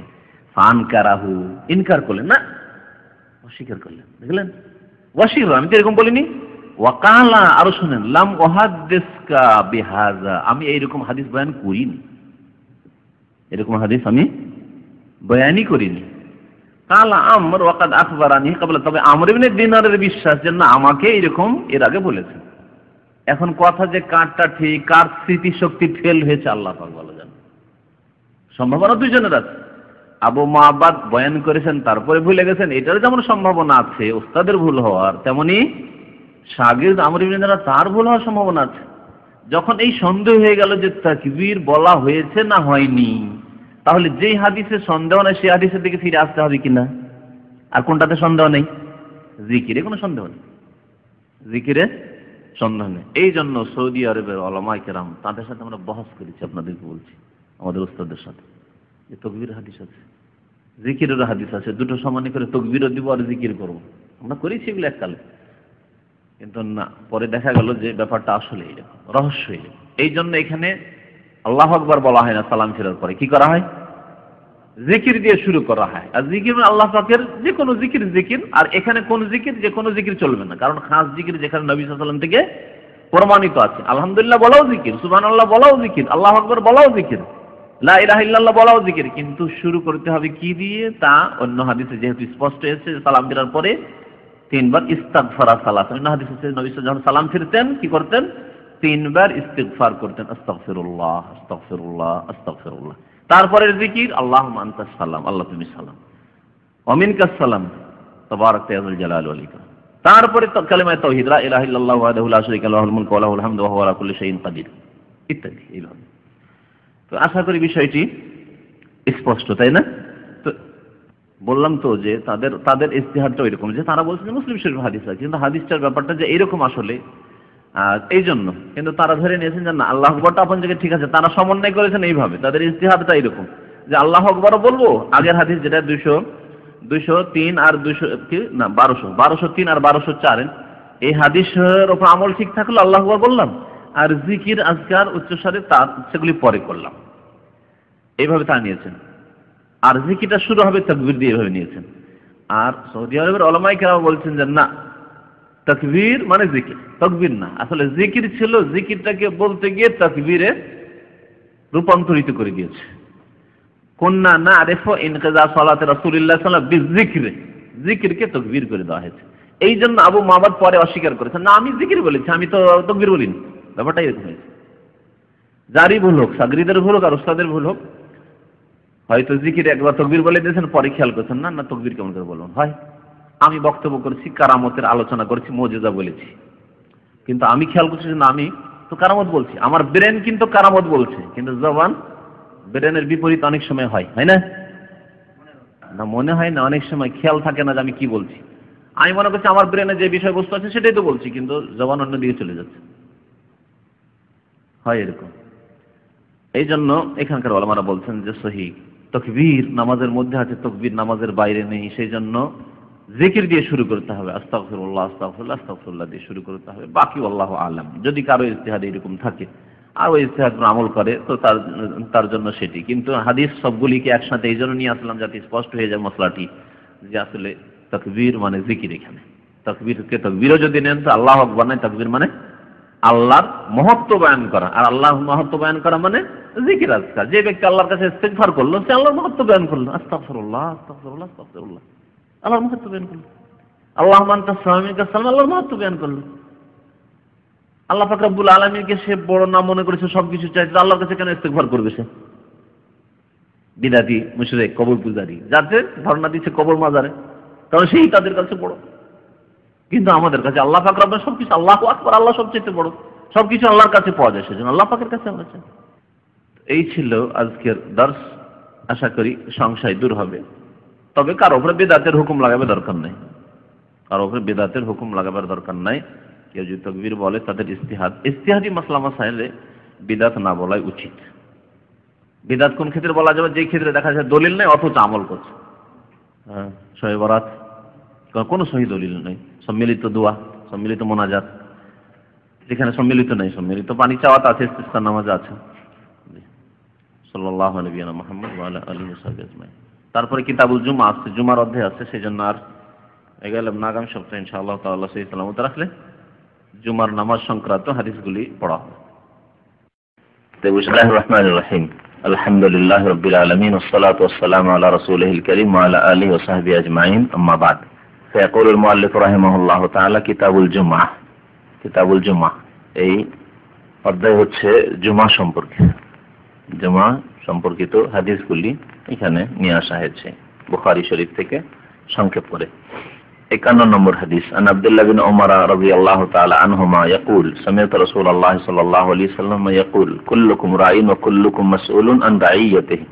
আল ইমামু রাঈন ওয়া মাসউলুন আন রাঈয়াতিহি ওয়ার রাজুলু রাঈন ফি আহলিহি ওয়া হুয়া মাসউলুন আন রাঈয়াতিহি ওয়াল মারআতু রাঈয়াতুন ফি বাইতি যাওজিহা ওয়া মাসউলাতুন আন রাঈয়াতিহা ওয়াল খাদিমু রাঈন ফি মালি সাইয়্যিদিহি ওয়া মাসউলুন আন রাঈয়াতিহি।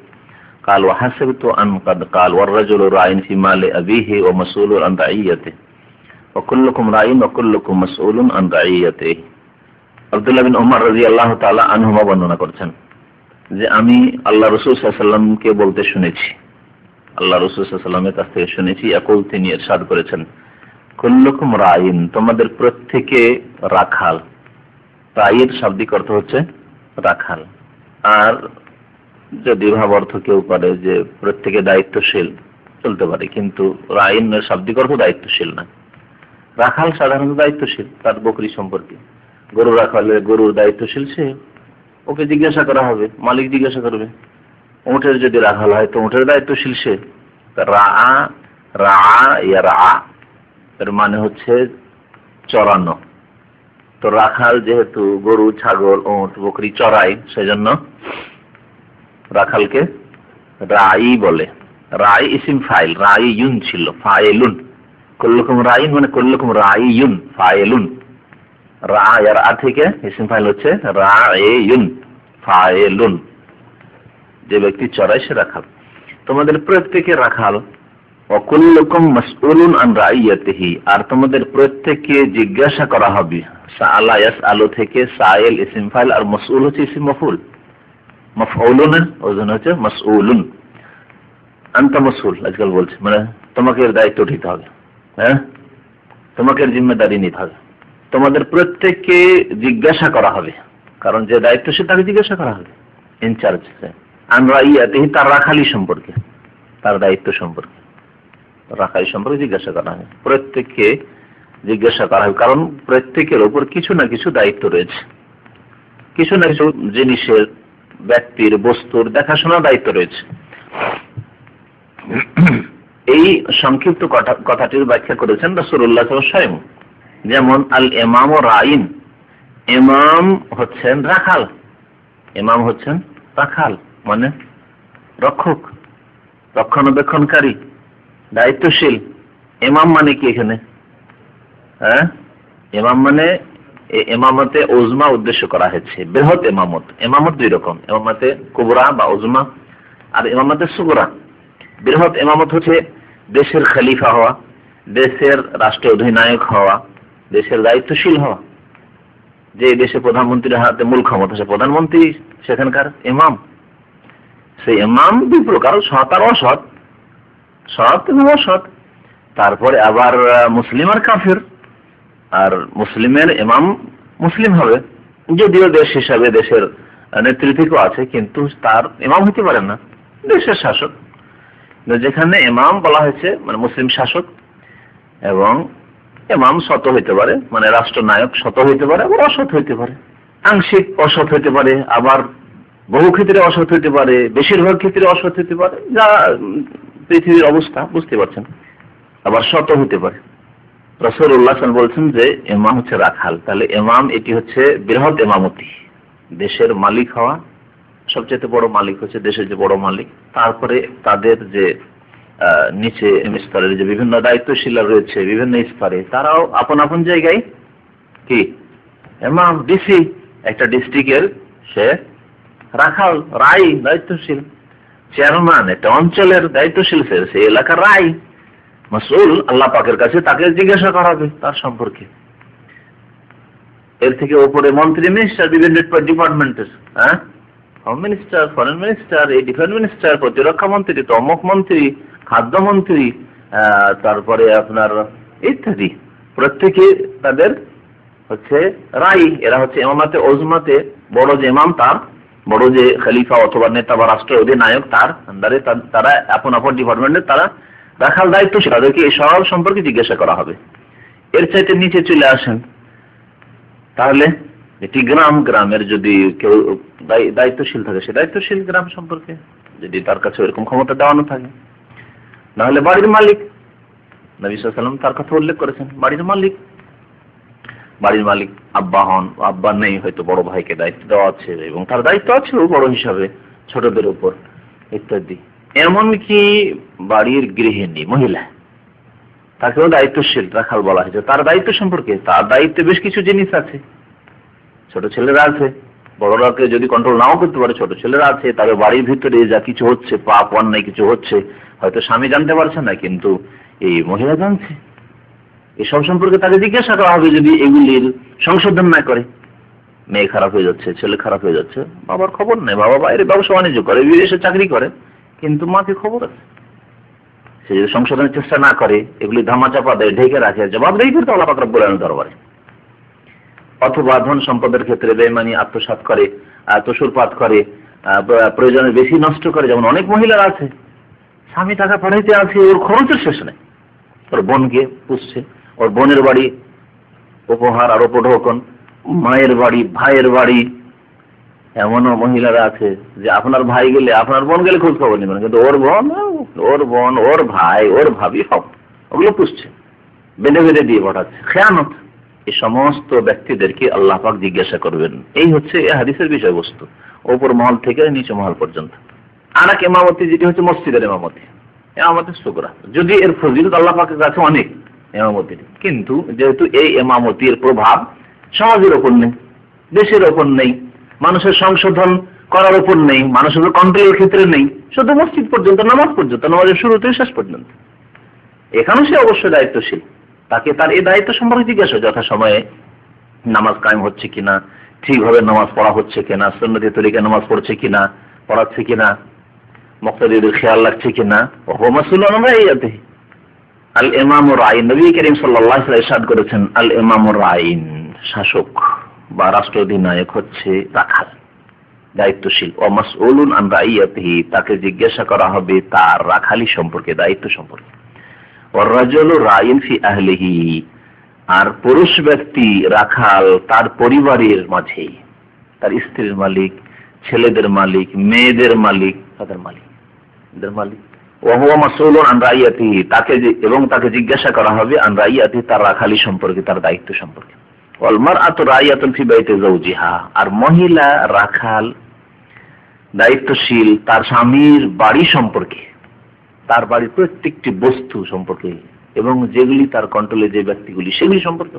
যেমন ছেলে মেয়েদের ক্ষেত্রে বললাম যে সব কিছু হচ্ছে, ঘটছে।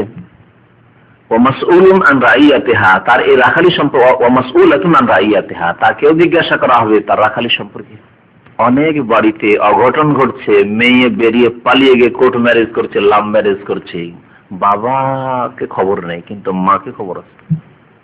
যেমন মেয়ের চরিত্র খারাপ খারাপ লাগছে, কোথায় যায়, আসছি বলে 2 ঘন্টা দেরি, 3 ঘন্টা দেরি করে দেয়, স্কুল থেকে আসে 3টার সময় আসতে হবে, আসে 5টার সময়, হ্যাঁ, রাতে কোনোদিন দেখা যায় না কোথায় গেল, বাড়িতে কোনো ছেলে আসছে কথা বলছে বা চোখ মারামারি হচ্ছে, কিছু না কিছু খবর অবশ্যই আছে।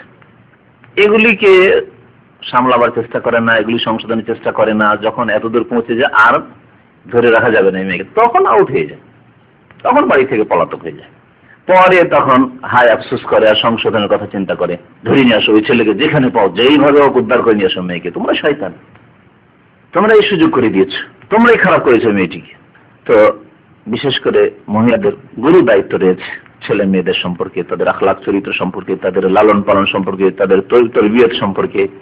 শুধু খাইয়ে দেওয়াই তরবিয়ত না, যে পেট ভরিয়ে দিয়েছি, খাইয়ে দিয়েছি, শরীর স্বাস্থ্য ঠিক রেখেছি, না, তার চাইতে বেশি গুরুত্বপূর্ণ তার চরিত্র ঠিক রাখা। ওয়াল খাদেম রাইন ফি মালে সাইয়্যিদিহি, বাড়ির যে চাকর আছে, চাকর সে কি তো দাসী হোক অথবা এমনি আমাদের দেশে যে চাকর আছে, কাজের মেয়েরা আছে, ছেলেরা আছে, এরা হচ্ছে রাখাল। ফি মালে সাইয়্যিদিহি, তার মনিবের ধন সম্পদ সম্পর্কে নিয়ে আসা, দিয়ে আসা, কিনে নিয়ে আসা, বিক্রি করা, এগুলোই তার আমানত। যে দামে কিনবে সেই দাম বলবে, যে দামে বিক্রি করবে সেই দামের কথা বলবে, যা কিছু যেখানে প্রয়োজন সেইভাবে খরচ করবে ইত্যাদি। তো ধন সম্পদ যা আসছে সেগুলির খেয়াল রাখবে। ওয়া মাসউলুন আন রাইয়াতি, এবং তাকেও জিজ্ঞাসা করা হবে তার রাখালি সম্পর্কে, এই দায়িত্ব সম্পর্কে। তাহলে বাড়ির চাকর নকর থেকে শুরু করে উপর মাল, ইমাম, রাষ্ট্রনেতা, রাষ্ট্রপতি, প্রধানমন্ত্রী, বাদশাহ, খলিফা, সেখান পর্যন্ত আল্লাহ পাকের দরবারে সবাইকে জবাবদিহি করতে হবে। কোম্পানির মুদির, ডাইরেক্টর, প্রেসিডেন্ট, বস, ফোরম্যান, সুপারভাইজার, প্রত্যেক স্তরের যত দায়িত্বশীলরা রয়েছে সবাই হচ্ছে কুল্লুকুম রাইন ওয়া কুল্লুকুম মাসউলুন আন রাইয়াতিহির অন্তর্ভুক্ত। সবাইকে আল্লাহ পাকের দরবারে জবাব দিতে হবে তার দায়িত্ব সম্পর্কে। যদি স্বজন প্রীতি করে, 10 জন লেবার আছে আন্ডারে, ফোরম্যানের আন্ডারে কাজ করে, সুপারভাইজার আন্ডারে কাজ করে, তার মানে স্বজন প্রীতি, এটা আমার ডিস্ট্রিক্টে, এটা আমার দেশি, এটা আমার ভাষাভাষী, অথবা আমাকে বকশিস দেয়, আমাকে খাওয়াই দেওয়াই, আমাকে দেশে গেলে কিছু না কিছু গিফট এনে দেয়, এগুলো খুব চলছে। আর ওই লোক কিছু দেয় না জীবনে ইত্যাদি, অথবা যে কিছু হোক না কেন ব্যক্তিগত কোনো আক্রোশ তার উপর আছে, কিন্তু কাজ ভালো করে, তারপরেও তার এনকারেজমেন্ট হয় না, বেতন বাড়ে না, তাকে সুযোগ সুবিধা দেওয়া হয় না, বরং তাকে তং করা হয়, পরেশান করা হয়, তাকে কি করে এখান থেকে বহিষ্কার করে দেওয়া, বদনাম করা যায়, এসব চেষ্টা করা হয়। যা প্রত্যেক কোম্পানিতে, প্রায় প্রত্যেকটি ব্যবসায় প্রতিষ্ঠানে ইল্লা মান রাহিমাল্লাহু আলাইহি হচ্ছে। আল্লাহ যেন আমাদের হেফাজত করে। জবাবদিহি করতে হবে তাদের সম্পর্কে। আল্লাহ পাক ছেড়ে দেবেন না, জিজ্ঞাসা করবেন। এমন নয় যে আমি একজনের ক্ষতি করে দিলাম, ব্যাস আমারও ক্ষতি করতে পারলো না, ওকে এক্সিট লাগিয়ে পাঠিয়ে দিলাম, অথবা ওর সম্পর্কে কমপ্লেন, মিথ্যা বাড়িয়ে চালিয়ে কমপ্লেন করে দিলাম আর ওর ক্ষতি করে দিলাম। এই বছর মালিককে অসন্তুষ্ট করে দিয়েছি, তার বেতন বাড়াইলো না, তার ক্ষতি হয়ে গেল কিছু, তাকে ছুটি দিল না, পরেশান করেছে মালিক, মানসিক পরেশান দেশে আছে, তাকে ফেলে দিলাম, আর আমি খুব আরাম করছি না। ওয়া মাসউলুন আন রাইয়াতিহি, আল্লাহ পাক জিজ্ঞাসা করবেন তোমাকে যে কি করেছিলে তুমি। হাদিস অত্যন্ত গুরুত্বপূর্ণ প্রত্যেক দায়িত্বের সম্পর্কে। আর আমরা কিছু না কিছু বিষয় সম্পর্কে বা ব্যক্তি সম্পর্কে দায়িত্ব অবশ্যই আছে। কাল ওয়া হাসিবতু আন কাদ কাল, আমার ধারণা হচ্ছে যে এইটুকুও বলেছেন, এইটুকুও বলেছেন কি ওয়ার রাজুলু রাইন ফি মালি আবিহি, কোন পুরুষ ব্যক্তি, যুবক ব্যক্তি, পুরুষ ব্যক্তি, রাজুল মানে পুরুষ মানে ব্যক্তি, তার বাবার মালের ক্ষেত্রে, ধন সম্পদের ক্ষেত্রে সে রাখাল, দায়িত্বশীল। আব্বার ধন সম্পদ আছে, সাবালক ছেলে, সেও দায়িত্বশীল। শুধু ওই চাকর দায়িত্বশীল নয়, আপনি ছেলে হিসেবে আপনার বাবার জমি জায়গা আছে, ফসল পানি কি আসছে না আসছে ঠিকভাবে, তারপরে কতটা কি খরচ করতে হবে, যেখানে যেরকম খরচ করতে হবে। আমি এমন লোক জানি, আব্বা বাইরে চাকরি করতেন, তার আব্বাই আসল মালিক যখন বেঁচে আছেন, ভালো মানুষ, উনি চাকরি করতেন, যখনই উনি বাড়ি আসতেন জন মজুর করতো 10 জন, লিখাইতো 25 জন, লিখাতো 25 জন। জন্ম দিয়েছে যেই ছেলেকে, সেই ছেলে বাবার মাল চুরি করে এইভাবে। এবং ব্যক্তিগত চিনি এরকম লোকদেরকে, বুঝতে পেরেছেন? বুঝলেন কিনা বিষয়টি? পাইট করেছে, আমরা পাইট করা বলি, আপনারা অনেকে জন মজুর না কি বলেন, মজদুর, জন মজুর, পাইট, যা কিছু বলেন। দৈনিক খেতে নিড়াবার জন্য মজুর করা হয়েছে, করেছে 10টি, লিখেছে 25টি। বাবা তো সপ্তাহে একদিন আসে, বাইরে চাকরি করে, কতটি পাইট, এতটি পাইট করা হয়েছে। এত টাকা খরচ হয়ে যায়, জমিতে যা ফসল তার চেয়ে বেশি খরচ হয়ে যাচ্ছে, বাবা পেরেশান হয়ে যায়, কিন্তু কিছু ধরতে পারেন না, কারণ ছেলে দায়িত্ব আছে, চাষাবাদের দায়িত্ব ছেলেকে দেওয়া আছে। বিদেশে এরকম আছেন, আপনারা অনেকে আছেন, ছোট ভাইকে জমি জায়গার দায়িত্ব দিয়ে রেখেছেন, ওজন পয়েন্ট করছে, মজুর করছে 10টা, আপনাকে বলছে যে না 25টা পয়েন্ট করা হয়েছে, 20টা পয়েন্ট করা হয়েছে, মজুর করা হয়েছে, এত টাকা খরচ হয়েছে জমি আবাদ করতে।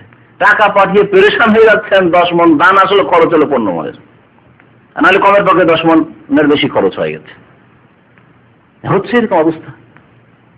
আপনি এখান থেকে টাকা পাঠিয়ে পেরেশান, ওখানে ওদের পেট ভরে না।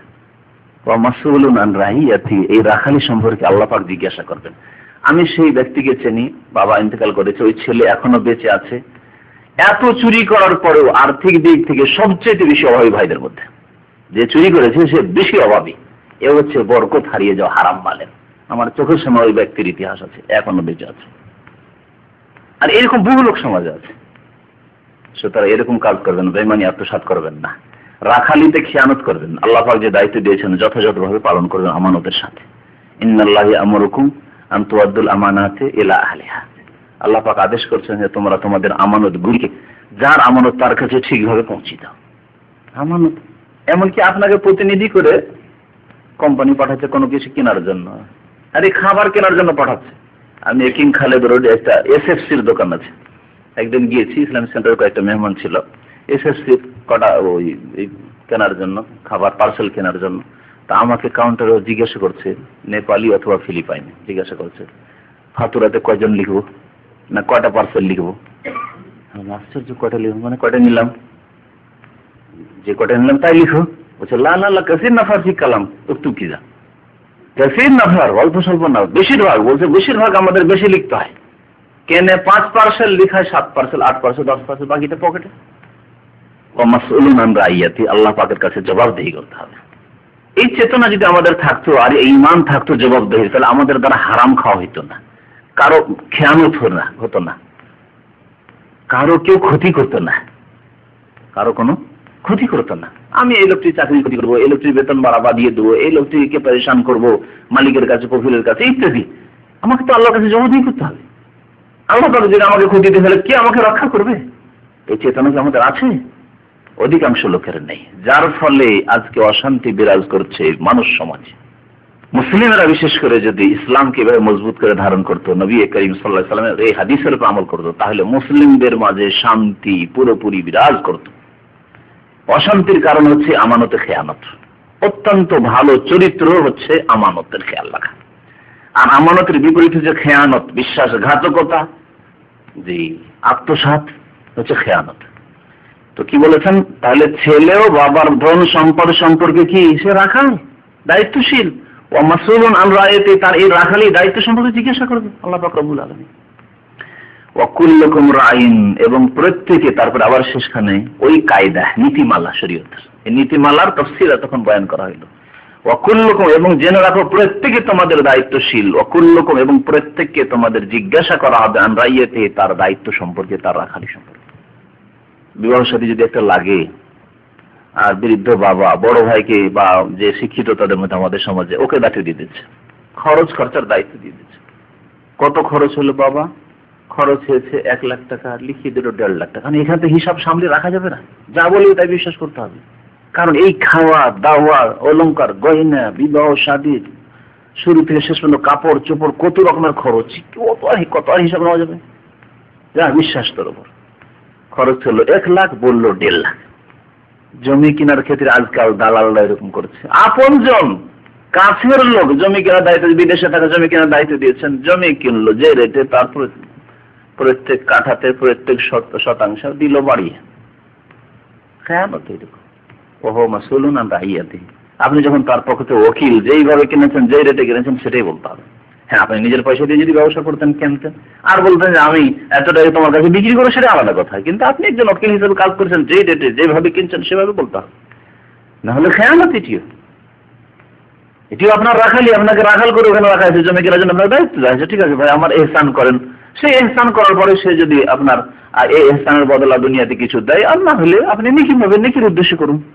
অনেকে বন্ধু বান্ধবকে নিয়ে যায়, ভাই চলো অমুক শহরে আমি বাস করি, তুমি গ্রামের মানুষ, চলো শহরে তোমাকে জমি জায়গা কিনে দেবো। এগুলো খুব করছে, জমি জায়গা কি কিনে দেবে, ওখানে আসলে ওর দালালি করা কাজ, আসলে ও কিছু খাবে ওখানে, কিছু পয়সা টয়সা, এই হচ্ছে ধান্দা। আসলে সমিতি কি করবে, আসলে ওখান থেকে কিছু খাবে।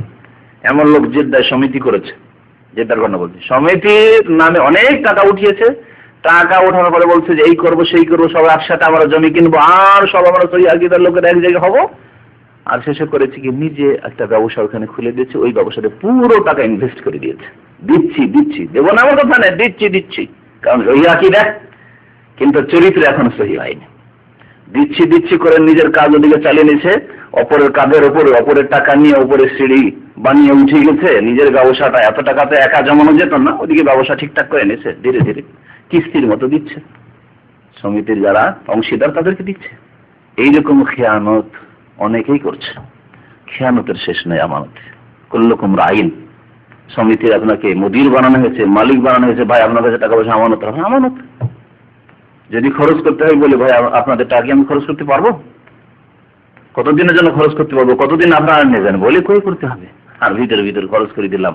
এটি ইসলামী নীতি নয়, এটি গায়র ইসলামী নীতি, এটি খেয়ানতের নীতি। আল্লাহ পাক যেন আমাদেরকে বুঝার তৌফিক দান করেন, আমল করার তৌফিক দান করেন। আল্লাহ পাক আমাদের চরিত্র গঠনের তৌফিক দান করেন। আল্লাহ পাক আমাদের গুনাহ খাতার জন্য অতীতের মাফ করেন। আল্লাহ পাক আমাদেরকে আমানতদার জন্য বানিয়ে দেন। আল্লাহ আমাদের প্রত্যেককে নিজ নিজ দায়িত্ব সুন্দরভাবে পালন করার জন্য তৌফিক দান করেন। হ্যাঁ, কিতাবুল জুমা হাদিস নেস লেখক বলছেন যে অধ্যায় এর আছে বাবুল জুমা ফিল কোরা ওয়াল মুদন। এই অধ্যায় হচ্ছে জুমা গ্রামেও পড়া যাবে, শহরেও পড়া যাবে। ইমাম বুখারী রাহমাতুল্লাহ আলাইহি এই অধ্যায়ে বেশ কিছু হাদিস নিয়ে এসেছেন। আসল প্রমাণ করার উদ্দেশ্য তার যে গ্রামেও নামাজ পড়া যাবে আর জুমার নামাজ আর শহরে পড়া যাবে। আর এই মাসলা এই জন্য তিনি তুলেছেন এই সহিহ বুখারীতে, কারণ হানাফিদের নিকটে গ্রামে জুমা নেই, ঈদও নেই। হানাফিদের কিতাব এই বলে, যদি আজকাল হানাফিরও গ্রামে জুমা পড়ছে, কিন্তু তাদের কিতাব বলে না, তাদের ফেকা বলে না, তাদের হেদায়া বেকায়া আর আলমগিরি আর স্বামীর ফতোয়া হচ্ছে যে লা জুমাতা ওয়ালা তাশরিকা ইল্লা ফি মিসরিন জামি। জুমা নেই, ঈদ নেই, কুরবানিও নেই, ওসব নেই। ওদের কুরবানি আগে আর পরে এসব কিছু, ঈদই নেই তো কুরবানি করবে যখন ইচ্ছা তখন করবে। ওই এই ফতোয়ার ভিত্তিতে যেহেতু তাদের ঈদ নেই, নামাজ নেই, কুরবানি করুক, কিন্তু কুরবানি ওদের করার টাইম টেবিল নেই। ওরা ফজর পরি করতে পারে, মানে দিন হয়ে গেছে ফজর পরি করতে পারে, ঈদ তো নেই আসলে। এমনকি শহরের লোক, ঢাকা শহরের লোকেরা ফজরের সাথেই ওরা গরুর গোশত খেতে চায়। ঈদের দিন, ঈদুল আজহার দিন, তাহলে কি করতে হবে, ওই নারায়ণগঞ্জের গ্রামের দিকে পাঠিয়ে দিতে হবে। আর না হয় ওই কি বলছে, ওই নবগঞ্জ দোহারের ওই দিকে গ্রামের দিকে, পল্লীর দিকে পাঠিয়ে দিতে, আর ওখান থেকে জবাই করে নিয়েছে দাঁড়াই করে একবারে ঈদের আগে খান না। এখন ঈদ পড়া হয়নি ঢাকায়, কিন্তু খান, কারণ জবাই হয়েছে কোথায়, গ্রামে জবাই হয়েছে, কারণ গ্রামে ঈদ নেই। সুবহানাল্লাহ, এই আজব এক ফতোয়া আছে হানাফি মাযহাবের ফিকহায়, যে ফতোয়া রদ করার জন্য, খণ্ডন করার জন্য ইমাম বুখারী রাহমাতুল্লাহ বাবই বেঁধেছেন, অধ্যায় কায়েম করেছেন, বাবুল জুমআতে ফিল কোরা ওয়াল মুদন। এই অধ্যায় হচ্ছে জুমা কায়েম করা সম্পর্কে, ফিল কোরা কারিয়াতুনে জামা, গ্রামেও, ওয়াল মুদন মদিনাতুনে জামা, শহরেও। যেমন শহরে জুমা হবে তেমন গ্রামেও জুমা হবে। আর এরকম ঈদ হবে, যখন জুমা হবে ঈদ তো অবশ্যই হবে। এই দৌড় চাইতে বড় অনুষ্ঠান সম্মিলন। নবী করিম সাল্লাল্লাহু আলাইহি সাল্লাম প্রথম জুমা কায়েম করেছেন মদিনায়, আর দ্বিতীয় জুমা কায়েম হয়েছে, ওই হাদিসটি এই অধ্যায় ইমাম বুখারী রাহমাতুল্লাহ নিয়ে এসেছেন, আল-হাসার পাশে, এখন বাইরে হয়ে গেছে, ওইটাই ছিল তখন আবাদি। আল্লাহ হয়তো আবাদি ছিল, তখন ওই এলাকা আবাদি ছিল। একটি এলাকা আছে জাওয়াসা নামক, জাওয়াসা, ওখানে প্রাচীন মসজিদ আছে, মসজিদ আবার নতুন করে তৈরি করেছে। দেখার জন্য গেছিলাম, চারিদিক থেকে ঘিরে রেখেছে, গেট থেকে ফিরে এলাম, ভিতরে ঢুকতে দেয় না, বলছে এখন কাজকর্ম চলছে, ভিতরে ঢোকা নিষেধ, এটা তৈরি হবে, তারপরে ভিজিটর আসতে পারবে, দেখতে পারবে। আল-হাসাই বাহরাইন বলা হয়েছে। আউয়ালু জুমাতিন জুমিআত বাদা জুমআতি রাসূলুল্লাহ সাল্লাল্লাহু আলাইহি ওয়াসাল্লাম ফি জাওয়াসা কারিয়াতুম মিন কুরাল বাহরাইন। এটি হচ্ছে হাদিস বুখারী শরীফের। প্রথম জুমা নবী সাল্লাল্লাহু আলাইহি ওয়াসাল্লামের জুমার পরে, মানে দ্বিতীয় জুমা, যে জুমা কায়েম করা হয়েছে জাওয়াসা জায়গায়, যেটি হচ্ছে কারিয়াতুম মিন কুরাল বাহরাইন, কারিয়া বলা হয়েছে, তখন মদিনা শহর ছিল না, গ্রাম একটি, সেই গ্রামে। তাহলে গ্রামে জুমা আছে, এই সহিহ বুখারীর স্পষ্ট হাদিস, এবং নবী সাল্লাল্লাহু আলাইহি ওয়াসাল্লামের সাহাবায়ে কেরামের দ্বিতীয় জুমা মদিনার জুমার পরে কায়েম করা। কারণ মদিনার আশেপাশে যত লোক থাকতো, মদিনা মসজিদ নবীতে নামাজ পড়তো। অন্য আর জুমায় ঘন ঘন জুমার মসজিদ এটা ছিল না তখন, দূরে থাকো, ওই মিকাতের মসজিদ 10 কিলোমিটার, ওখান থেকে জমা পড়তে আসতো, আর জুমা মদিনায় ছিল না। যে যেখানে আছে জমা পড়তে আসে মদিনাতুর রাসূলে, দূর দূর থেকে জমা পড়তে আসাটাই আসলে সুন্নাত তরিকা। একটা গ্রামে একাধিক জুমা মসজিদ আমাদের দেশে আসলে শরীয়ত সম্মত নয়। তো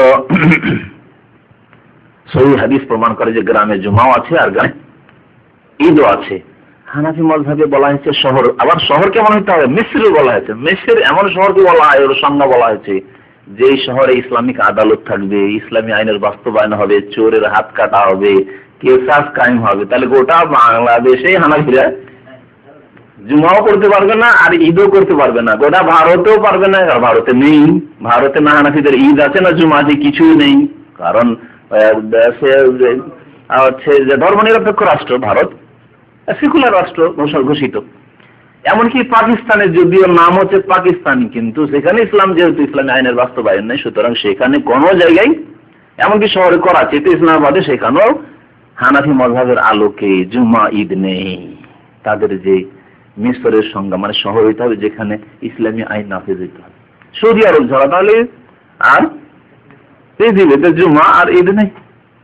এই ফতোয়া মানবে। এই ফতোয়া যখন চলতে পারছেন, দেখছে আমাদের ফেকার ফতোয়ার উপর আমল করা যাবে না, তখন ঘুষকে গেছে তারা।